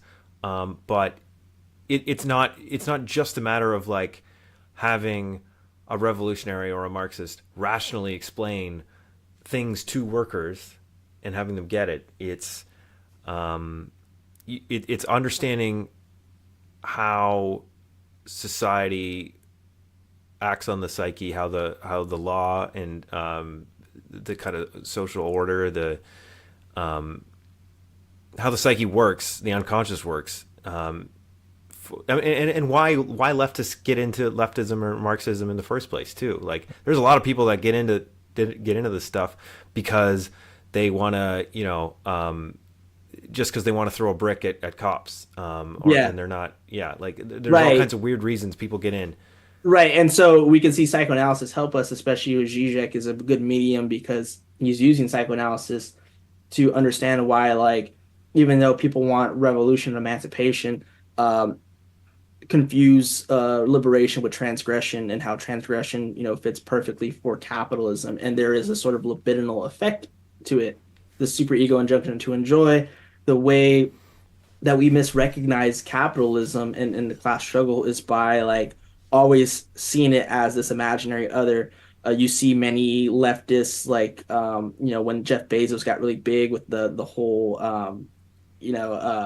what was it, the rocket going up into space, like He, of course, he's a billionaire. He is a capitalist, but people are confusing all capitalists with Jeff Bezos, or as if he's pulling the strings for everything. It's like we misrecognize capitalism on the level of the class because we're misrecognizing class itself by seeing rich people. Of course, capitalists are rich, but it's not because they got money, but it's because they control the means of production and surplus value. That's what they're extracting. And psychoanalysis could see how all these different encounters um, sort of aim at transgression and sort of this infantile rebellion. And at the same time, we just need a master to yell at rather than to organize and liberate. Another good example of what Zizek ties in psychoanalysis with Marxism is, everybody loves Sublime Object, or everybody knows the text Sublime Object of Ideology. But he has the first chapter why Marx invented the symptom, and gives a homology of like how the dream structure in Freud and his interpretation aligns with the commodity form. And so you see this parallel between not only dream and the sort of the memory disturbances and the way that it's like people only see the dream content but never the form, and so that goes misrecognized with the commodity, and how that symptom of people seeing sort of the fetishism of the labor and the value and not the commodity form and what makes up the commodity form. And so I think that is like a really good example of his theoretical approach to looking at the application of Freud and Marxism and Marx on a theoretical stuff. But like when we look at like how it applies to the social level, we could see with like transgression, how unions fail, why people prefer masters over liberating themselves or attacking each other. Like the left splitting itself. I think psychoanalysis could help us on that too. Yeah, absolutely. Okay, let's soon move on to. I want to talk about theology and the Catholic Church and your relationship to it. But yeah, maybe just like summarize anything we've been discussing so far in terms of therapism, how it relates to ideology, and psychoanalysis, and why like if you're somebody who's maybe you've got some attachment issues and you're getting help from understanding it and reading Gabor Mate, or you're just smoking pot and playing video games as a guy, and you read 12 Rules for Life from Jordan Peterson, and you've found meaning in your life all of a sudden. Why is that not necessarily sufficient, and why is psychoanalysis really gonna why is it still needed? Yeah, and I say like why psychoanalysis is still needed, and I wouldn't want to like proselytize or evangelize psychoanalysis, but I think psychoanalysis shows that with looking at and obviously Marxism too, but from a psychoanalytic point of view, why these aren't enough is that like what they do is just like pretty much replace one lack for another lack. And what that means is that like sure if this person who's like apparently has attachment issues finds Gabor Mate and it's like, oh, this is so meaningful, and well, the thing is that they mystify their entire life upon addiction. Like they were this addicted person and now they're not anymore. And so they thought that everything that they've seen was on an individual level, and how they're not really much a symptom of the major symptom of our world today, and how it relates to the sort of ideological frame of global late stage capitalism, or for example, the I smoke pot and play video games all day, and then now I read some or I listened to some Jordan Peterson lectures, and I'm following 12 Rules for Life. I'm reading Nietzsche and Dostoevsky, and I see that every woman I with is like a blue-haired communist, feminist, neoliberal. Is the fact it's like, well, self-help is a commodity. It's like one of the main commodities too. And I think what it commodifies is this fantasy of the self, of self-perfection and, impossibility.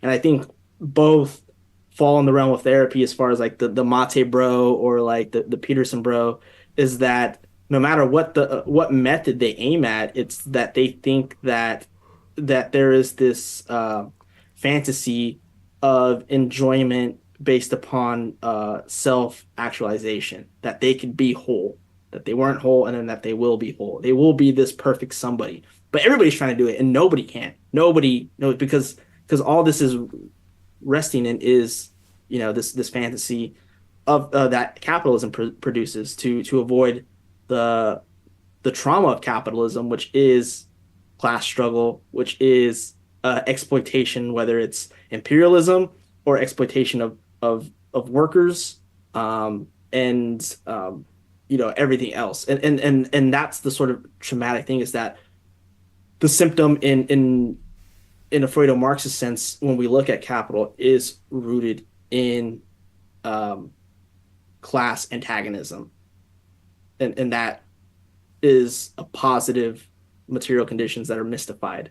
Antagonism of the worker with the capitalist, and overall capitals need to extract resources, imperialize, and start wars pretty much for the sake of expansion.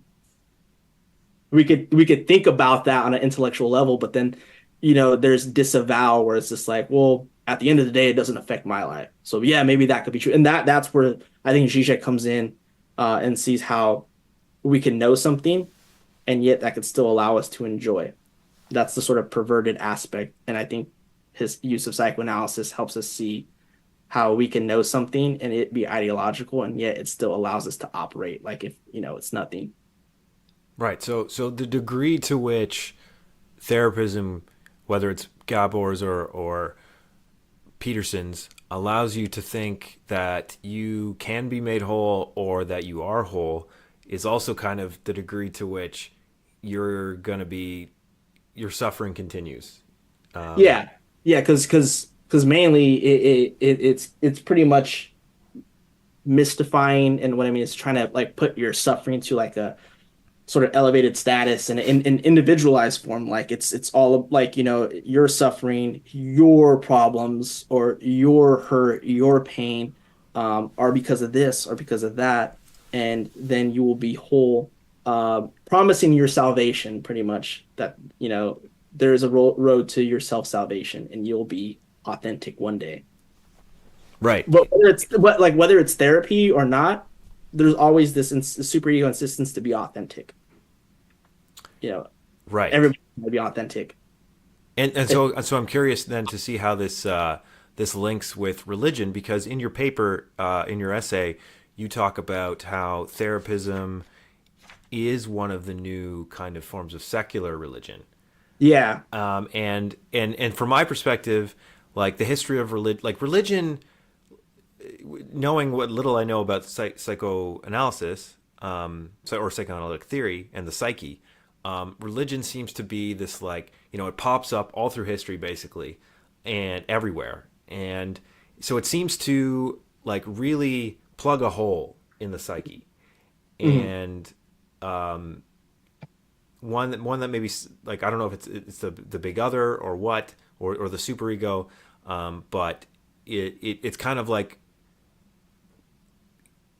yeah, it plugs a hole. It fits well within the human psyche, and it manifests in all kinds of different ways.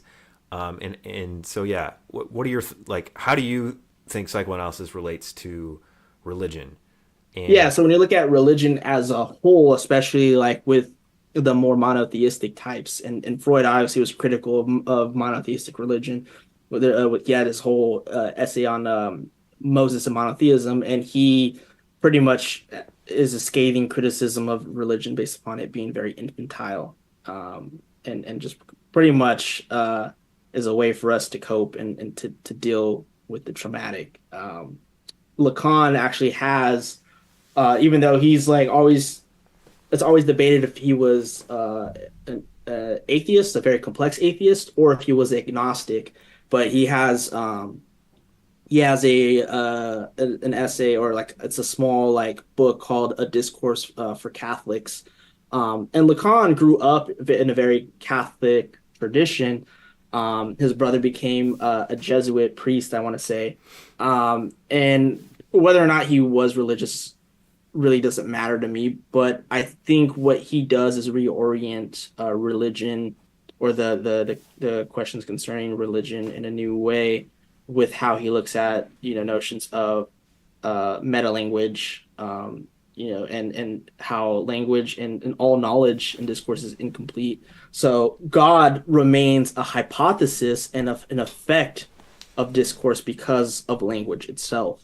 Um, but what I think about the relationship between psychoanalysis and religion is kind of like the same way in which like Lacan would, but then I think we could go further and look how Zizek talks about, you know, how politics and even like some of the ideals in communism and Marxism have a sort of eschatological framework that they're sort of disavowing that this goal of emancipation is like a heaven on earth, and so we should actually look at Christianity and you have Marx that will say that religion is the opiate of the masses, but like I think in that essay he also says like it's that religion, yes, it does act as an opiate of the masses, that it doesn't allow us to see the conditions of our suffering. But what religion does is that it actually shows and amplifies suffering, but in our chains. But he says that, but it also makes us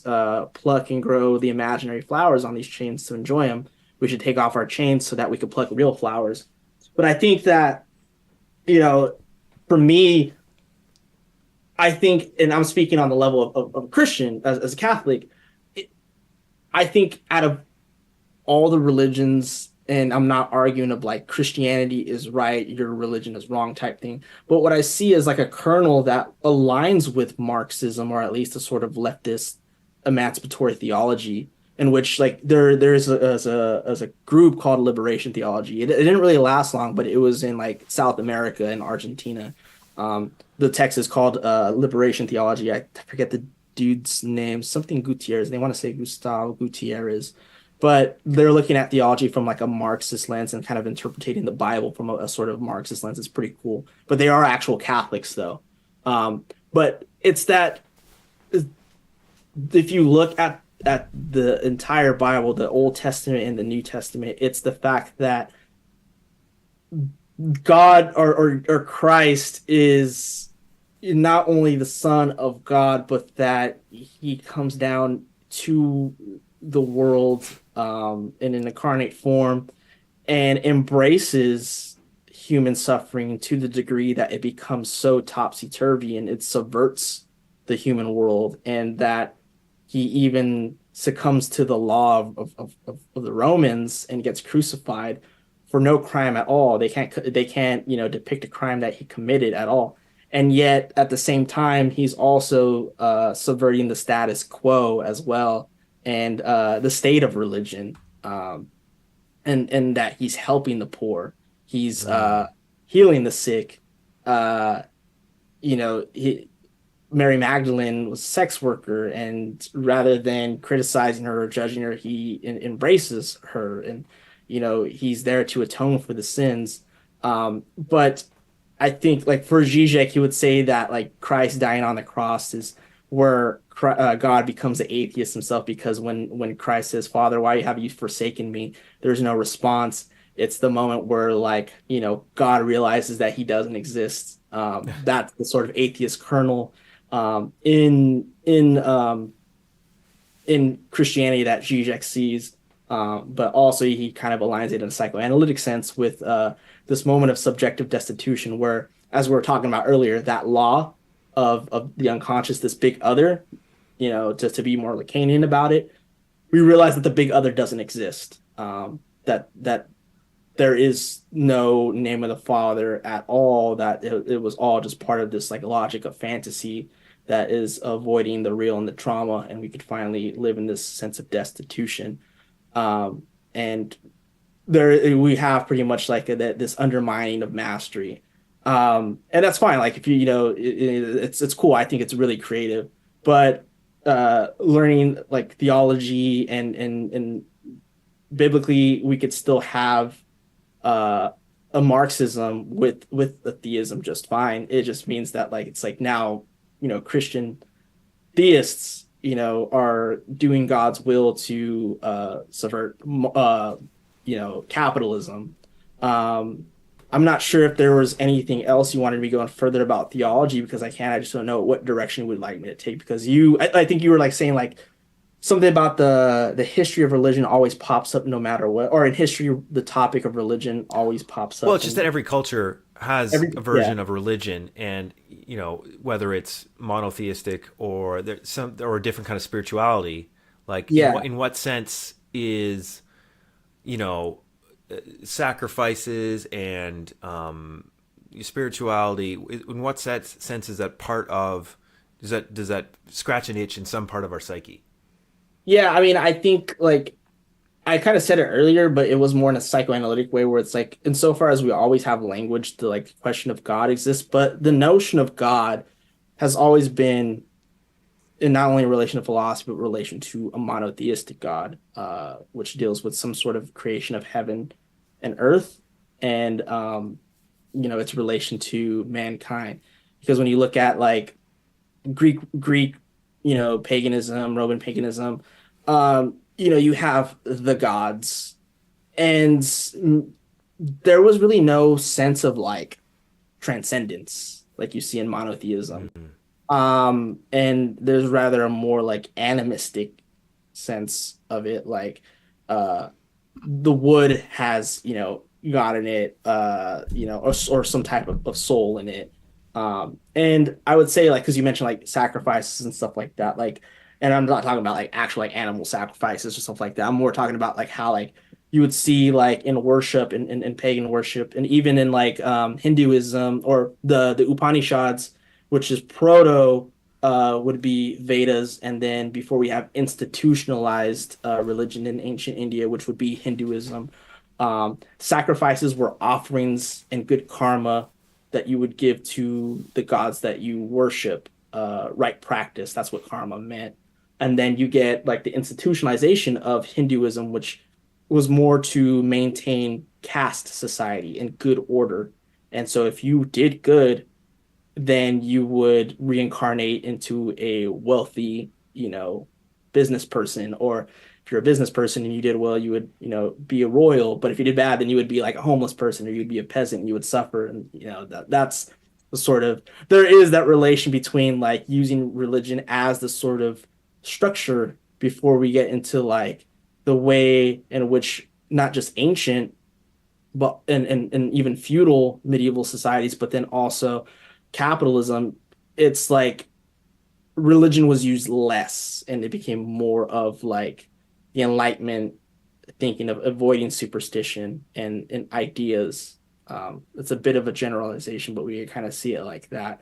But I think the distinction between religion as we see it now versus, let's say, um, proto Christianity or even before Judaism, they wouldn't even see it as religion as more as it is just like customs of exchange. And of course, they had what we would call a spiritualism to it, but it's like more of like how do we keep a sense of symbolic exchange? Like for instance, Marcel Mauss and Levi Strauss, they always talk about like the symbolic order and in anthropological sense. These sort of practices, while they seem very religious, were ways to kind of keep peace and order and commerce intact than it was to necessarily worship transcendental gods. Um, but then like you get the rise of Judaism in which it is the worshiping the God of creation, but it's also establishing law, law itself and ways that you live accordingly. Yeah. So okay. So then, what if you're talking to Marxists like myself? I've started going to mass with my fiance, um, who's Catholic. Mhm. What like how would you sell Catholicism to like what's the value for a Marxist or revolutionary? you who know. Well, then you like, I'd then be evangelizing, as a Christian. And so like my point was like, if like somebody is interested in actually, going to mass, practicing the liturgy, which is means it's an important part of Catholic, the so like the original Christianity as both as practice and institute is Catholicism. You have the Roman Catholic Church, and then you have what would be in Eastern the Orthodox, and so they're pretty much one and the same. Just there's the whole schism that happened in 1054, which had to deal with the theological thing. We don't really have to talk about that, but that's pretty much the whole split. Other than that, they're like pretty much they're just like same. It's just the way that they practice in the East, in the more Mediterranean, versus how Catholics practice in the West. And it's also the fact that have a tradition of Latin in the way that we read the scripture and worship, versus over there they read the Bible, and all their terms and chants are in Greek. But if you're a Marxist that's interested in kind of seeing what theology or Catholic theology or even Orthodox theology is all about, it's not just in the brainiac studying the scripture or studying theologians. It's in the practice of going to church, and that's kind of like the hard part to sell, because for a Catholic or Orthodox, Mass is a materialist way in which we worship and praise God and Christ, because this is where we differ from, and this is the whole thing that Catholics differ from Orthodox, is on this level of the Trinity. But we believe in the Trinity, that God is a relation, a hypostatic relation of three. You have the Father, who created heaven and earth, and the Son, which became flesh, Jesus Christ, who is the Word, as it says in John. In the beginning was the Word was with God, and the Word was God. And so God is both the Father and also Christ. But then you have the third element, which is God the Holy Spirit, which is how Christians are able to participate with Christ and the Father. And we see them as all three God, but Christ is not the Holy Spirit. The Holy Spirit is not Christ. Christ is not the Father. The Father is not the Son, Christ. The Father is not the Holy Spirit. But it's like a sort of three-way God. It is all God. And that manifests in a materialized ritual form. We have the liturgy of the Word, in which you go into the Mass. You'll see, you'll have the opening prayers. They come in with the fancy candles and stuff like that, and the gown, and you profess in prayer sins and all that, and then you have people read a scripture from the Old Testament. You'll do a chant or singing of the Psalms, which are a part of the Old Testament too. They're actual prayers. Then you'll read letters from St. Paul, which have to do with the good news of Christ. And then you read from the gospel. And so what these represent are ways in which we become inspired concretely by Christ in the form of the Word. And then you would do after that the liturgy of the Eucharist, which translates into thanksgiving, or the giving and the thanks to God, because this is where we bring God present in the form of the body and the blood. And so at first it's bread and wine, but the theory of transubstantiation is the way in which God becomes present in the material form. Christ becomes present, and we participate in the Holy Spirit. So what does that have to do? Why am I saying this? Well, because this is what makes one either an Orthodox or makes one Catholic, because they're not just worshiping Christ, they're becoming like Christ. Or Catholics are becoming like Christ and embodying the Word and making it flesh and going out there and practicing the principles of Christ by hosting him and becoming like him. And so that would be charity, hope, faith, and helping the poor, helping the sick. Charity is the main thing, humility. And so if you're a Marxist, you also want to help the working class. you also want to fight and struggle. And so even with the history of the church, and I talk with my mentor Mark about it, it's like the history of the Catholic Church is fucking awful. And there's a lot of conservative stuff, but I will say the our Pope currently said something really cool, and a lot of people are getting mad about it that are Christian.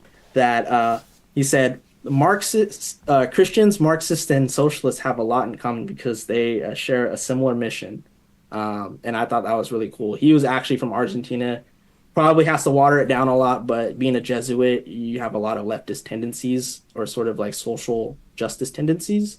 But being from Argentina, there's a strong Marxist and anarchist current in all of South America. So he probably was dealing with a lot of that stuff. He just has to water it down for the people and being a pope. Um, but with that being said, I don't care about like, when I like talk about theology, and if I were to sell it to somebody, it's like I'm not like an evangelical. I'm not like a Protestant or a Baptist that it's like there's an angry God in the sky, and if you don't love him, or like a fundamentalist, if you don't love him and you don't love his son, then you're burning in hell. You're burning in the lake of fire. You have to. They always hold the Bible and read it literally. The Bible is actually a Catholic creation. It's a way that we study God and God's word, but it's only one aspect because you have the apostolic tradition, which means the tradition of Christ's word and his practice handed down to the apostles, and the apostle Peter, who was made the rock of faith, who was appointed as the first, leader of the church, and then all those teachings and all that practice. And so not only do we have that, but we also have the help of the apostles, the saints, etc. So there's a whole tradition that makes one a Christian, not just the Bible. And so, like, that's the way to undermine the Bible Belt. And of course, a lot of Catholics would definitely tell you that. But the problem is just like there's just so much conservatism, or just the sort of like centrist liberal stuff in either Catholicism or Anglicanism, which is just Diet Catholics for the Anglos.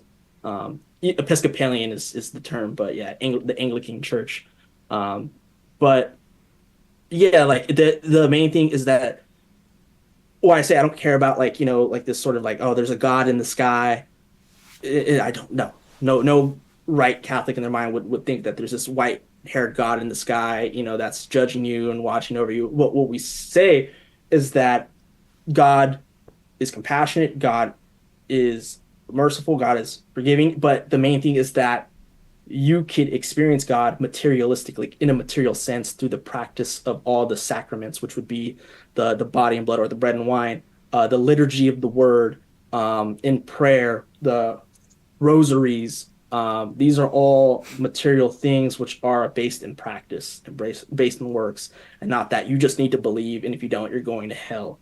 So that's more of like, if you're willing to like see what a mass is like, these are the things that they entail. But I never sold you on like, why you should be a Christian, or why, one should do that. And I wouldn't. Like, it's like, for me, I grew up very atheist. I would say I'm still a new Catholic. Um, it's more of like a profound experience to be cliche, and it kind of just reoriented my life. And I think what helps me be in a sense like as honest and genuine, in professing my faith, but then also being into Marxism and stuff, is the fact that I have my mentor in spiritual direction, but also psychoanalysis. And religion came up in psychoanalysis, and that was one of the sort of repressed signifiers, because it was always something that like I resented like my entire life, and then it's just like, oh, now I'm a Christian. Yeah, Yeah, interesting how that works out. yeah, So okay, so I mean, most Marxists would tell you that religion, because it's philosophical idealism, is completely incompatible with Marxism, which is based on dialectical materialism. right. Um, you know, uh, Marxism being that like we analyze scientifically the structure of society, and how it changes, and proceed from there, and, as opposed to, um, let's say, Catholicism, where the idea is to keep yourself as open to the Lord, open to Jesus, open Yeah. to the message as possible at all times, and to be the servant of God, I guess. Where you're starting with yourself and being a good person, and therefore society can change, I guess, there because of that. No, I would say like as far as like if one is a Christian, like one is obviously going to have their faith and go to their practice in the mass and into church. And I think the main thing that church should be, even though there's a lot of contradictions in it that one notice, whether they grew up in some form of religious institution, and so they have every right to like be like, yeah, like this fucking sucks. So no wonder what, like, I'm an atheist now.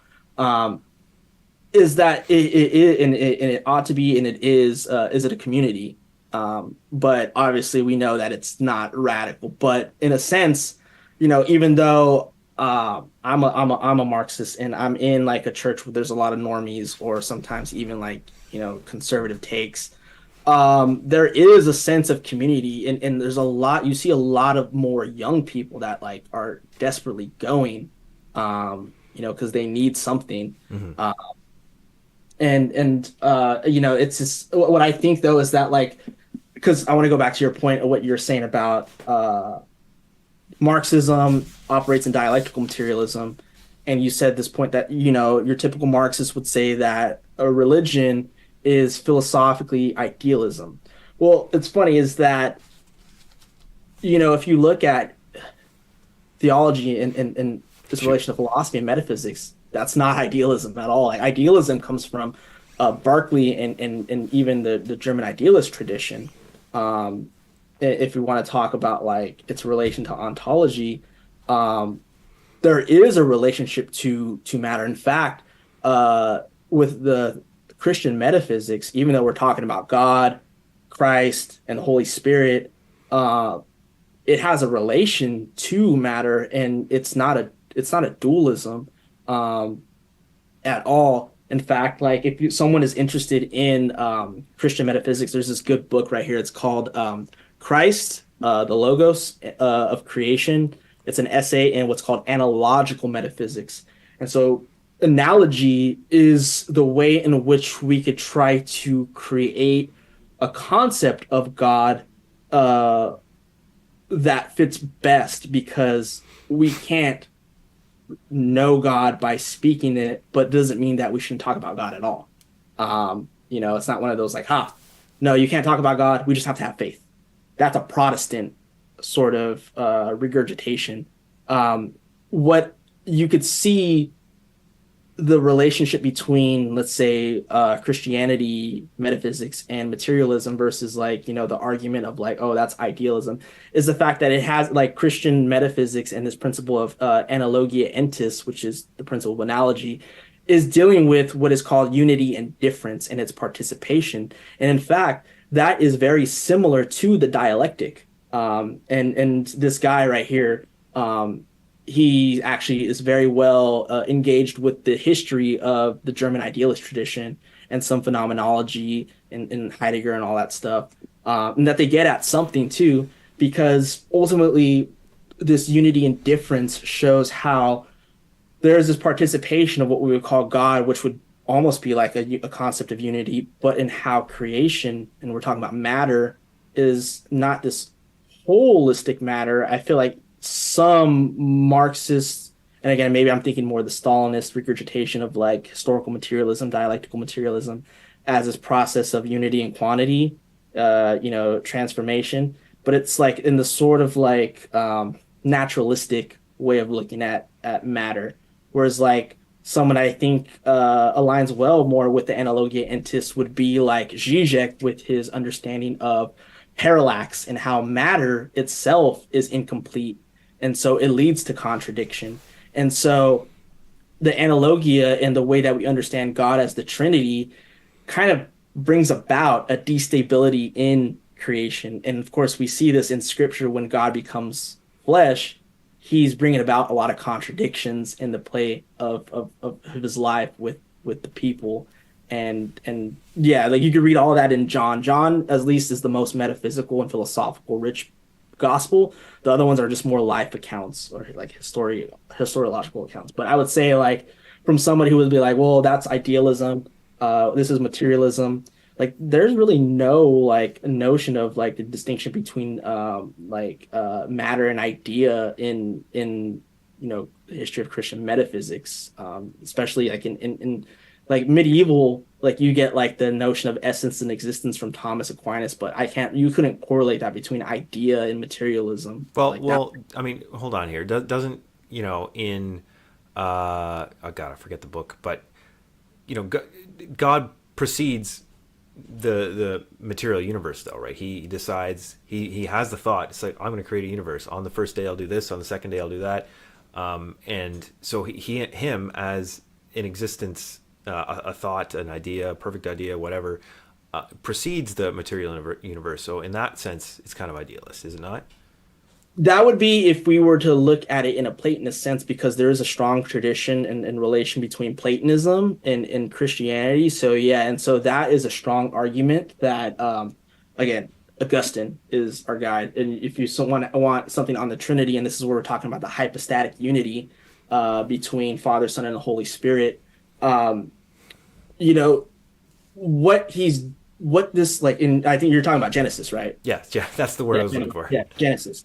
All right, so we gotta think about it when we're talking about the Bible, and for Genesis, it's one of the original, books of the Jewish tradition, which Old Testament is a Christian construction. But we would say that Jesus was present in the creation of Genesis, but he was not created by God. He's begotten, but and consubstantial to God. And so John is retroactively read with Genesis. So when God spoke, the Word was made flesh, and the Word was with God, and the Word was God. So of course, we're talking about metaphysics. We're talking about this sort of supernatural nature, but I wouldn't conflate it with idealism because it has nothing to do with an idea. And this notion of God would be void because in the original translation of the Old Testament or the Genesis in Hebrew, it's this term tohu, vohu, and kashek, which has to do with formlessness, void, and desolation, like blackness. I like that you said earlier that you weren't going to sell me on Christianity or Catholicism, that it's really in the practice of it, the Yeah. sacraments, the going to mass. Yeah, Um, and that's what this like the main thing about being like a Catholic and Orthodox, as a Christian versus like a Protestant or like a Baptist or evangelical mega church where it's just yeah, like, it's like a concert and it's just like Jesus saved my life, yeah, and then they all do that stuff. the thing on your head, and you just get Yeah. Oh yeah, Pentecostals. Pentecost. Yeah. Oh God, Yeah, yeah, yeah, the ones that speak in tongues.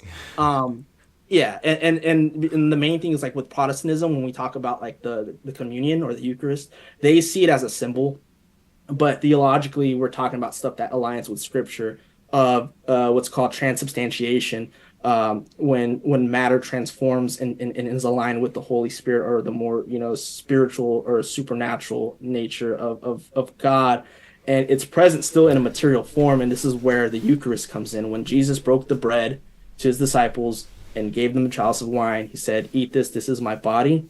Drink this, for this is my blood." This is a material way in which God becomes transubstantiated with matter.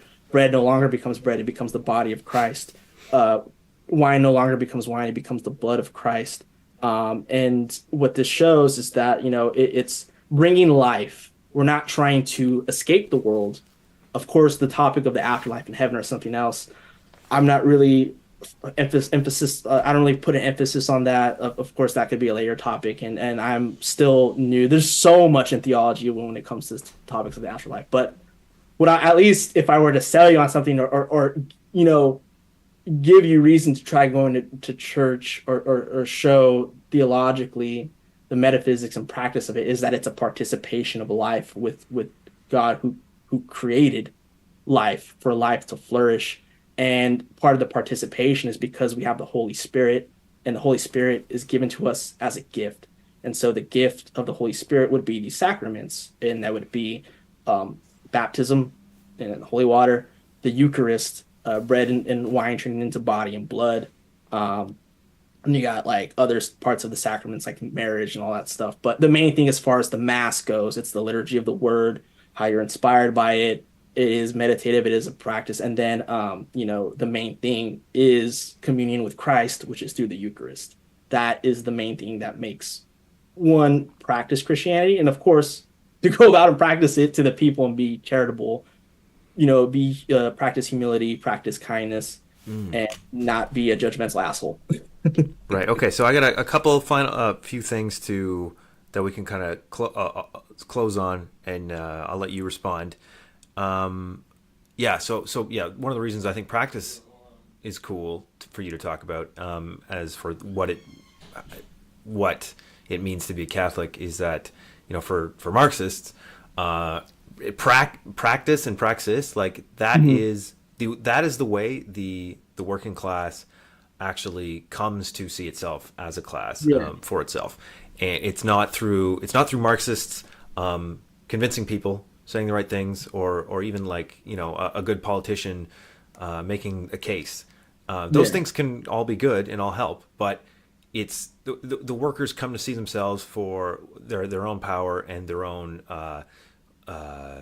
position relative to history and relative to society through the struggle that is imposed upon them by Yeah. capitalist in its crises itself. So Yeah. like, yeah, this idea that you can like eliminate bigotries, eliminate racism, sexism, homophobia, transphobia, all this crap, through just convincing people through DEI, diversity, inclusion, and whatever the other one is, Yeah. equity, seminars.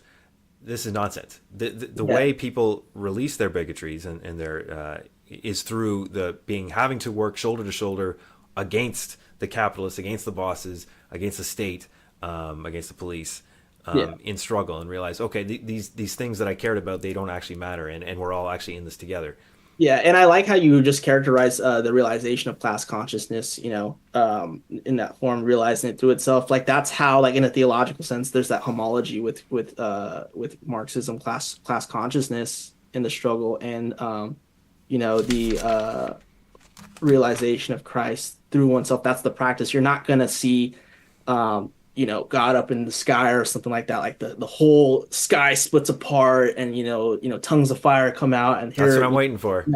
Christ comes down to bring the word. What it is that the practice of that you realize this consciousness, which is Christ, come out through this practice, and it is a sort of it's through the focal point of the church in the practice, the liturgy, the Eucharist, and the community and unity that it has. And it's funny because it's like one of the things I wanted to say earlier, but I kind of like forgot. And it was when we were talking about the history of religion. What makes also Christianity interesting is that, well, if you look at the Greek gods, right, they intervened with human interactions, but like and they only did it like in a way to like kind of exercise their power, and also sometimes like if they wanted to intervene, they would copulate with like Zeus would and Poseidon would literally rape women. They would literally rape the women, and they would have a demigod, but Hmm. like the demigod would pretty much like be the strong heroic person because they even someone like Nietzsche would be like, yeah, the pagans worship the heroic values and stuff like that. When you look at Judaism, they're waiting for the Messiah. They have all these prophets say that the Messiah will come and fulfill, and so there's always a sense that this either like the god of the Romans and the Greeks is like this hero or this emperor made in the flesh, and that in Judaism this God will come and bring salvation, and he's going to be profound. In Christianity, that the Messiah does come, right? Someone who's God made flesh, but rather than being royal, is born in a freaking manger, a dirty, dusty manger of a Jewish woman and a carpenter. Not only that, people are like, "Wait, you're the Messiah?" Like, yeah, you're supposed to be, but like, wait, what? And when he's supposed to go, I think it's to either Jerusalem or Nazareth to preach to the people, rather than coming on a divine horse or like, on a stallion or something, he comes on a donkey. He's all this Right. dusty dude on a donkey and subverting the religious institutions, saying like, yeah, they just want like they're just literally trying to do it for performity. And then what I said earlier is that like he gets crucified out of all things, which is like like to be crucified in Roman times is for like the most horrendous crime ever. A You lot of don't, people were crucified at the time, though. yeah, a lot were, but it's just like if you were crucified, that was for like a severe crime. They couldn't find a crime for Christ. Right. Like people were like, execute him, et cetera, et cetera. And why I'm saying this is because it's like this notion of Christ coming in and becoming flesh not only endures the most suffering and what it is to be human, but also in a way just like subverts all this like sort of tradition of like what a god is supposed to be. And I'm just talking about a theological sense, like in comparative sense to other religions, that it's like he's just the most like meek and like he's pretty much homeless. He's just a homeless dude. Yeah. But he's more than obviously for a Catholic, he's more than that. And I'm just saying that's just like, in a funny, ironic way. Um, but it's just like the most like like the most humbling thing, like that he is. He's not like a hero at all, like, in the sense like a Greek hero. And he's not like royalty at all. He's born in a dirty manger and I guess you would call it working class, maybe peasant. I don't know what you would call like back then, if that was anything. But he was a Um, carpenter, right? yeah, he did do some So he's carpentry, a and little he was petty also like bourgeois. he was like also a fisherman too. And there's the notion of the fisherman because he would like preach a lot on the boats with the apostles. Um, but there was one last thing I wanted to say, and I think it slipped my mind. But I think overall it's just like this sort of subversion of like the symbolic order, and then um, the fact that um, like as far as on the way that the biblical story is structured, it's just like he's everything but like the pagan hero or the pagan like God made man, so he's an emperor. Like no, he's a wandering rabbi. And the one of the things is like the question is like, okay, like, but did he really exist? And Well, it's yeah. just Hold on. Did he really exist? And why is the story so similar to Horace and all these other figures, religious figures from prior to Jesus' yeah, time? you always see this comparative stuff about like Horus and stuff like that. Well, you know, the difference is that you could see that like there is a lot like of research of like if Christ is just Horus, or is Christ just what's the other one? Dionysus, Mm-hmm. right? I don't think he was any of those things because there's actually proof that Christ existed, and it's not from like the sort of scientific archaeology. You can look at it from people that hated Christians. One of them was Celsius or Celsus, and he's like probably considered to be the first like official philosophical critic of Christianity. He was a Roman pagan, I think, and so like if you're a critic of Christianity, why would you go so, or like if you didn't believe Christ existed, like why would you go so long to give a scathing critique and at the same time prove that Christ existed? But he's saying that like yeah, that dude existed, but all he was just like a wandering uh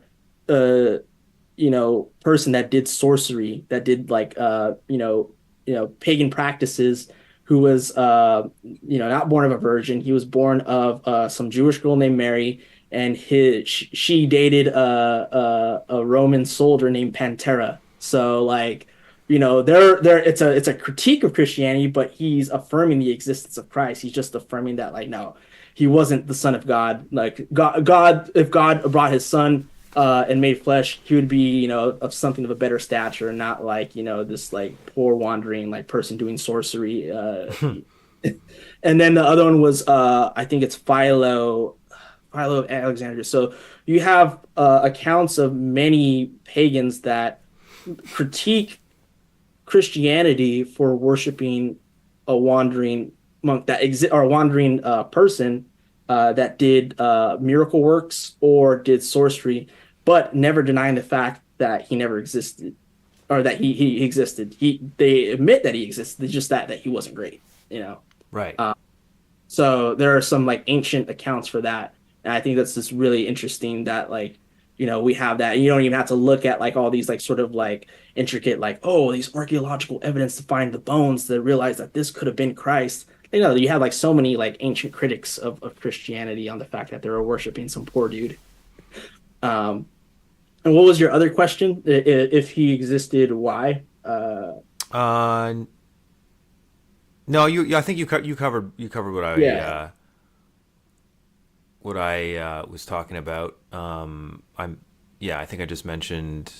Yeah, why is he close to so many other myths? But you already talked about that. One thing I did Oh, want to push back on is the idea that Christianity shares charity in common with Marxism, because I mean I think with early utopian socialists that's absolutely true, but yeah, Marxism yeah. in particular isn't about seeing the poor, seeing the conditions of the working class, and be like, oh shucks, that's isn't that rough? We should do something about it. It's let's help them out. It's more again, it's analyzing the material conditions and dialectically seeing what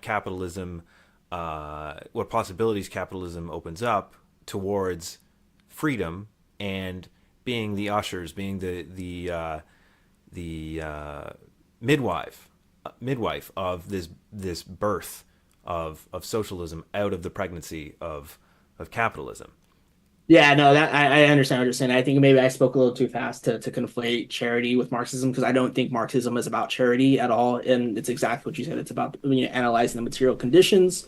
Marx was not looking at like the working class as a charity case or trying to promote charity. He wanted to organize, and he was looking at like the logic of capital, and the way that it affects the social relations. I guess what I'm trying to say is that like Christianity, that now I remember now. Christianity is also something that was interesting because like in it was illegal back then to be a Christian, but the whole thing, liturgy, is works of the people. In ancient paganism, and we're talking about more like institutionalized and even like the mystery cults, you had to like be initiated before you could like witness the theurgy, which were the rites of the priests that were doing oracles to evoke like Apollo or Zeus, and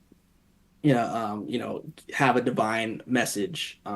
Even like the Oracle of Delphi, it's always like it's the priest's vision in connection with the god. But it's like with us, it's a community thing where it's like God, is for the people. But there is a distinction between Christianity and Marxism, definitely, and it's exactly what you said.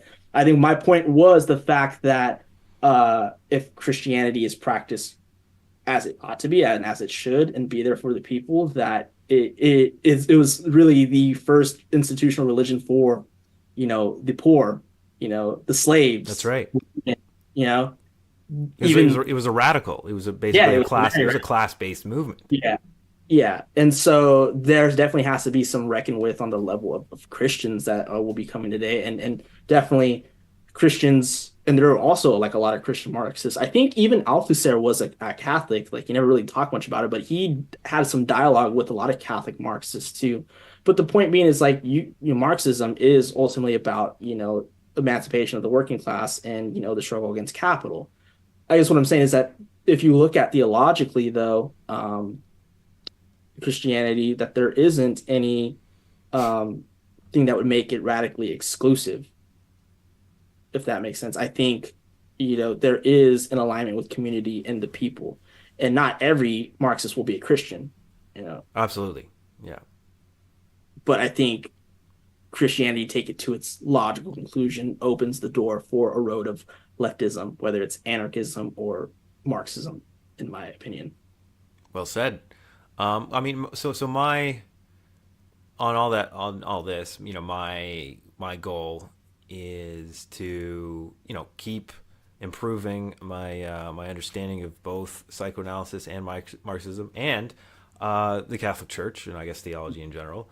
I don't envision myself becoming a Catholic, but as Yeah. you said, I'm going to keep going to mass, doing that practice, and I'm open to whatever message the Yeah. Lord has, if Yeah. He sends one. But Yeah, and I imagine because you're not you're not Catholic or anything. You also probably weren't baptized, were you? actually, okay, I meant to bring this up. I actually am not entirely sure if I was baptized or not because my mom was Catholic, although she wasn't a practicing Catholic.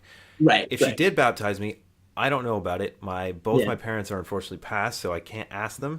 But I might ask some of my aunts or uncles. Maybe they Yeah. know, but I don't Yeah. think I was. But it's possible I was. Yeah, because I was saying technically, I mean, I think it's kind of dumb because there's a theological reason why, it shouldn't be. But like, if you're not baptized by the church, like you can't receive Eucharist. Yeah, I know. Yeah, Yeah, you could go up with your hands crossed which is what and I do. yeah, and so it's still like, an act of being filled with grace.